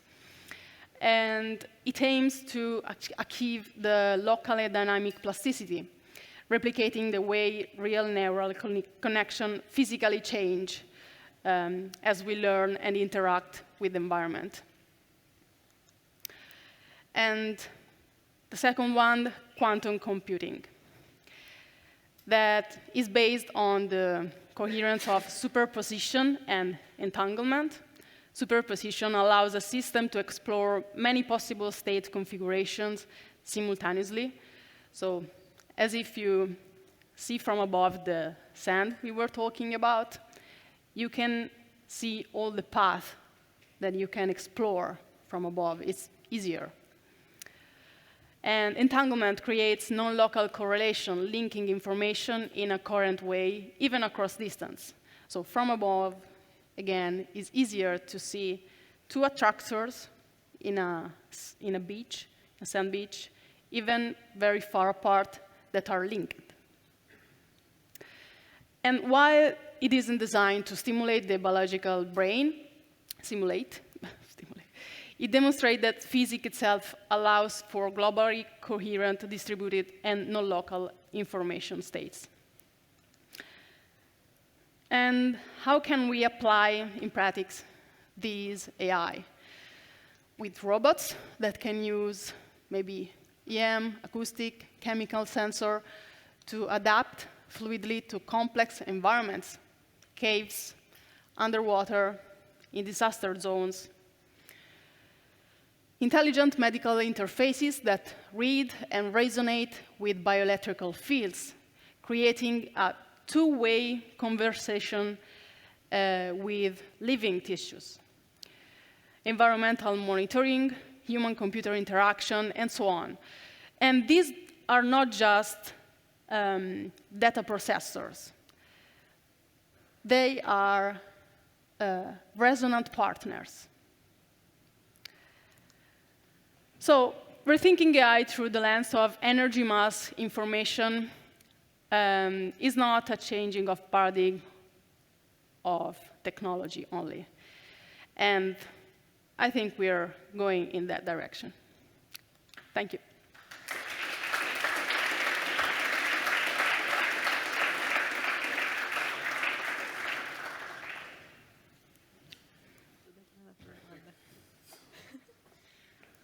All right, thanks very much. I'm going to ask the last three speakers to come up, and we'll have some questions. Okay.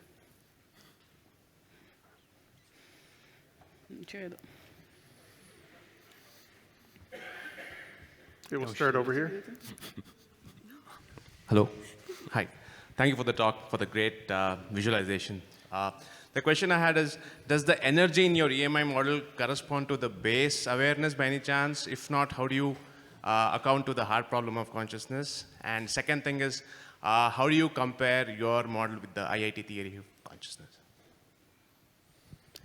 Can you repeat a bit slower? Sorry. Sure. Sorry. All right. The first question is, the energy, the EMI, in the EMI model, does the energy correspond to the base consciousness? Else, how do you address the hard problem of consciousness? And the second question is, how do you compare the EMI theory of consciousness with the integrated information theory of consciousness? No, so you say, is consciousness carried by these waves, for instance, from the ionosphere and the Schumann resonance? Is it coming from the outside, or is it generated by the brain? Yes. Okay. So it's both, which is our brain is like a substrate, and it's providing a substrate where holographic phenomena can occur throughout the scales. So, for instance, speaking of a resonance, you get an outside stimulus with a certain frequency, and your membranes are responding in a certain way, and that generates the perception. So it's, you can have one without the other. And just to add one more thing. In psychology, we study a lot unconscious. So to solve the hard problem of conscious, we must consider unconscious. And unconscious is basically, in cognitive science, what is not processed by your cortex. But unconscious has a weight in your life, and maybe is 95% of the information that you are now processing. You're not thinking to your brain or to your heart that is beating. So consciousness maybe is the result of the creation of interference pattern. So the one that comes from the electromagnetic field of the brain and the one that came from the electromagnetic field of the earth. So you create an interference pattern. And this maybe can explain other things, for example, attention. So when you put attention to me, you're not just eliminating actively other stimulus. It's like you are shifting your antenna and you are connecting to me. So this frequency is canceling actively all the other frequencies. So now you're putting attention to me, and this is why we can speak together. So maybe this can be an answer. Thank you. Okay. Here. Too many hands. To the last lecturer. Here. Okay, yeah. To the last one. Here. There's So- a dimmer light there, so. So talking about AI, the building blocks of the AI as we know it now are neural networks and weights. And you create all the weights through a training, and then it is fixed, as you explained very well. So what do you suggest? So what do you suggest instead? Physically, Yeah. A biological hardware. So a similar biological hardware, hydrobiological hardware. Like the metronome example, I think, is a nice abstraction. So we have to create like oscillating components, which through a common ground can communicate together, can communicate, get synchronized, and then respond to the outside. So it's like you're not exactly learning. Yeah, you're learning by tuning to something which is external. It's a sort of recall mechanisms. Kind of you are adjusting the weights dynamically. Yeah, exactly. Okay. So the system is tuning, and while it tunes, the weights are converging. The weights are like sort of converging to an attractor. But you are not talking about having some kind of silicon-based if we had, we chips or would be whatever it is rich, you're trying to and modern that. this is just speculation. For now, it's just speculation. So we have the theory, and now we're going to try to develop the technology. And we are working on water as a physical substrate to compute information. No, we are actually working on one thing. You want to come? Biological water. I mean, we cannot talk about that. Yes, we can. Okay.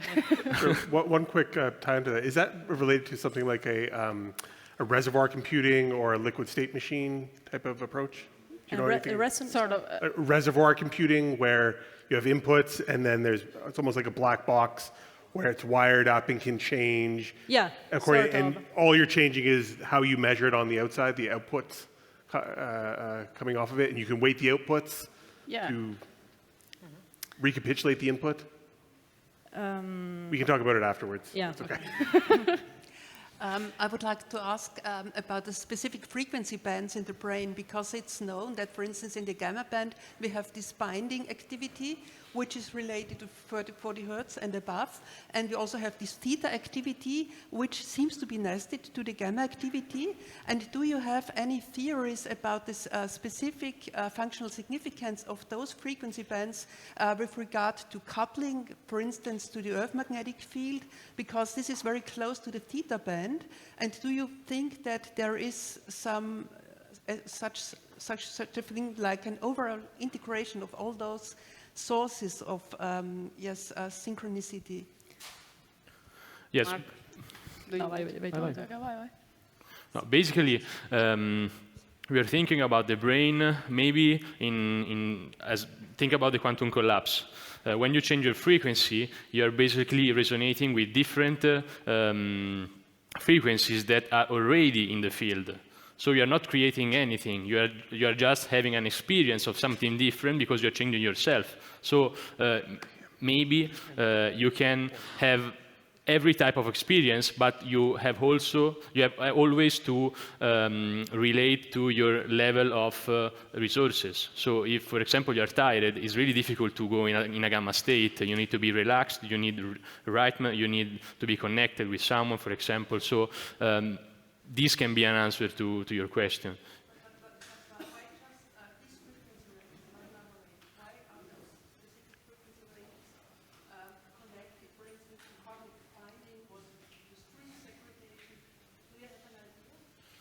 Okay, not in this moment. Mark, what do you think?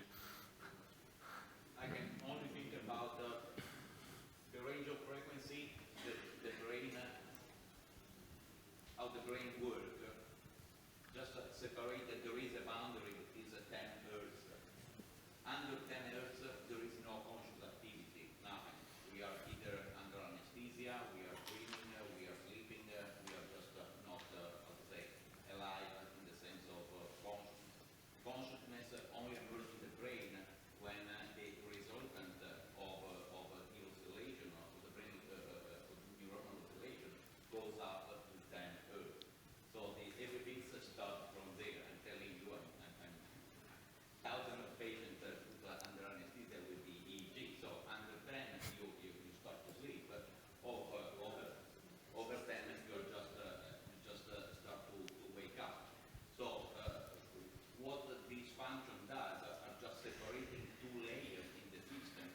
abbastanza. So when we start changing and decrease, there is a subsystem that take over, and so we go with that frequency. If the frequency is 5 Hz, you are deep into coma or into sleep, but you are still there. Only when the system pour a lot of substance inside, the cerebrospinal fluid get cleared by all the melatonin that was poured during the night and start to be poured with the orexin and whatever, we start changing right away, and so we have this transition that every single day till we are alive, we transition from the down zone of the subcortical and re-emerge the cortical activity up to 10 Hz every morning. And the light, the sun, the circumstances of the planet make a huge difference. If we move geographically, we sense this, even the discomfort, waking up in the morning is not the same thing. So even sometimes in order to readapt and reconnect with the environment. That's what it happens. If you change the study, if you change... We'll continue it afterwards. Yeah. Thank you. Sorry about that, just not mic'd. Over here, yes, at the back. Yes, hi. I wonder if you could elaborate more about the possible mediums of this frequency resonance. Like, I want to understand whether, it's more like physical process that is happening or more like an idea about how the systems are synchronizing. And also my understanding, not sure if correct, of the brain waves is that it's like the frequency of the neurons firing, so there is not really a wave there that is, for example, in the case of oscillators from the videos. So I wanted to just understand, how this frequencies synchronize. What have you observed? So you want to understand how this happens in the brain, or how we plan to utilize it in the AI model in the brain, right? Yeah, like how the brain synchronizes with something, because... So the functioning of the membrane and how the signal propagates and how lipids come into play into this process, you're referring to that, more or less. I think... Let's put it in this way. Marco can answer, yeah. So maybe you can come up on the stage. Hey, sir, do you want to grab the mic? Or you can take the mic. Yeah, head up to the stage there. First, just... How the signal is propagating through the membrane, and how neurons can synchronize. Yeah, how neurons synchronize things too. And then we'll be done. So what I presented in the model, in the holographic model, is just a multi-layered of the physical structure where all these signals start taking action. And so there is really a cascade that is starting from nano all the way going to meters. And what we think, because we still don't have the proof, we are in the way to validate the model. So what it will be necessary to do is just, first of all, to see if inside of a watery, noisy biological system, all the physics that I was talking about related to emergence away in terahertz and going for kilohertz on Earth, we need to prove that. We just don't know. But is consistent, meaning according to what is known in physics, these phenomena can really happen. And we think we have enough mechanism in terms of substrate inside of our cell that can really beautifully explain this possibility. And so we are going towards the validation of the model, but we need still to prove. Anything that would invalidate Oh, hang on, sorry. Sorry, we're just going to go on here to this question. I have a question about this interpersonal synchronicity. Would your model basically explain telepathy? This is one part, and the other one is, what is your opinion about psychedelics? Why do they seem to amplify this interpersonal synchronicity? Okay, so first question. I don't know if it can explain telepathy, maybe yes. And I think, in my opinion, but this is a personal opinion, brain act as a reducer of possibility. So basically, and this linked to the second question, basically when you take a psychedelic drug, you are expanding your consciousness because you are cutting off the inhibition from the higher part of the cortex to the subcortical one. So it's like you have a flow of energy in your brain, and you are deeply you are more connect. You have no more connection than the beginning. So this is what we think about. This is what I think about psychedelics, and telepathy maybe can be the effect of when you start losing the sense of self. So I read some paper about that. If you inhibit the medial prefrontal cortex, in some case you have some type of telepathy, and the medium prefrontal cortex, especially the left part of the brain, is rooted in your autobiography stories. So basically, we are like stories that are working. So if you change the story, if you stop telling a story of who you are, maybe you can connect more with other people, basically because we are using this energy in a different way. This can be an explanation. We have to prove it. Thank you. One final question here. Hello.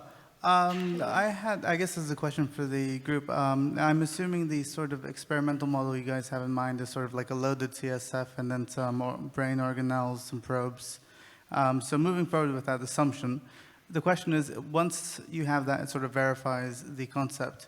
What would the utility otherwise be of having that? If having the CSF and that sort of resonance is sort of like necessary to have consciousness, why would you want to have that as opposed to a mathematical model instantiated in silica that can do that same sort of work? Because we have plenty of models for resonance, we have plenty of models for, I think, almost all of this. So the question is, what is the sort of functional difference once you're able to ideally demonstrate that this is what's happening at that level? So the brain is a way more efficient processor than any silicon-based chip is as of now. And an interesting fact is that Federico Faggin, who is one of the inventors of the first microprocessor, who is going to be here at the conference, going to hold a plenary session, he designed one of the first microprocessors. And now he is saying that it is not possible for a silicon-based device to become conscious. So you will not get a chip to become conscious. So AI as it is now, it won't become conscious, become sentient. So what we believe is that you need a biological substrate interface in order to recreate a sort of a proto-consciousness or something similar to what is happening in us. So I think it would be nice also to discuss with him, who invented the microprocessor, why he thinks it is not possible for it to become conscious. But I think you have a follow-up. Just a quick follow-up. So the functionality is sort of like a side thing. It doesn't buy you that much more functionality, but what it does buy you is the proto-consciousness that might have a sort of an afferent something. Can you repeat slowly? Yeah, so the sort of, I guess what I'm asking is, what is the additional function that this sort of computer, for instance, would be able to accomplish that you would not be able to accomplish by simulating these computational structures that you've outlined? One is creating proto-consciousness. Mm-hmm. For instance, you can have, as she was saying, resonating partners, so something which can tune to your system and adapt to it. And allow us to maybe understand where consciousness arises from. And for example, in biofeedback, we can create a biofeedback. A really biofeedback is really bio. It's not a computer interface that is giving a feedback to your brain. So basically, neurofeedback now is going, how is built a neurofeedback? You have your waves in the computer, and it gives you a feedback based upon the waves in which you are living. And so you are training your brain to stay in different frequencies. But if you have a living system, a biological substrate that can, in real time, give you a feedback, it will be really more precisely, because now it's human programming that say, okay, this is okay and this is not. So maybe you can have new type of bio devices that in real time can adjust to your person. And the real time is a change, because now you need to train AI models with huge data sets, get the weights, and then you can use it. So first you need to have a training phase, which can use up a lot of energy and resources. Well, this would be real time. Thank you. Okay. Thank you. All right, with that, let's thank all of our speakers. Thank you very much, very good. Just a couple of housekeeping items. The second half of the workshop days, they start up at 2 o'clock. For lunchtime, there is the restaurant on the 13th floor in this building, as well as there's dozens of restaurants down at the Diagonal Mar, which is the mall just down the street, across the street from the hotel. Let's again thank our speakers. If you wish to hear more about quantum biology or the work of Dr. Wiest, Dr. Wiest will be presenting in the plenary on Tuesday morning, and the quantum biology plenary is on Thursday morning. Thank you very much.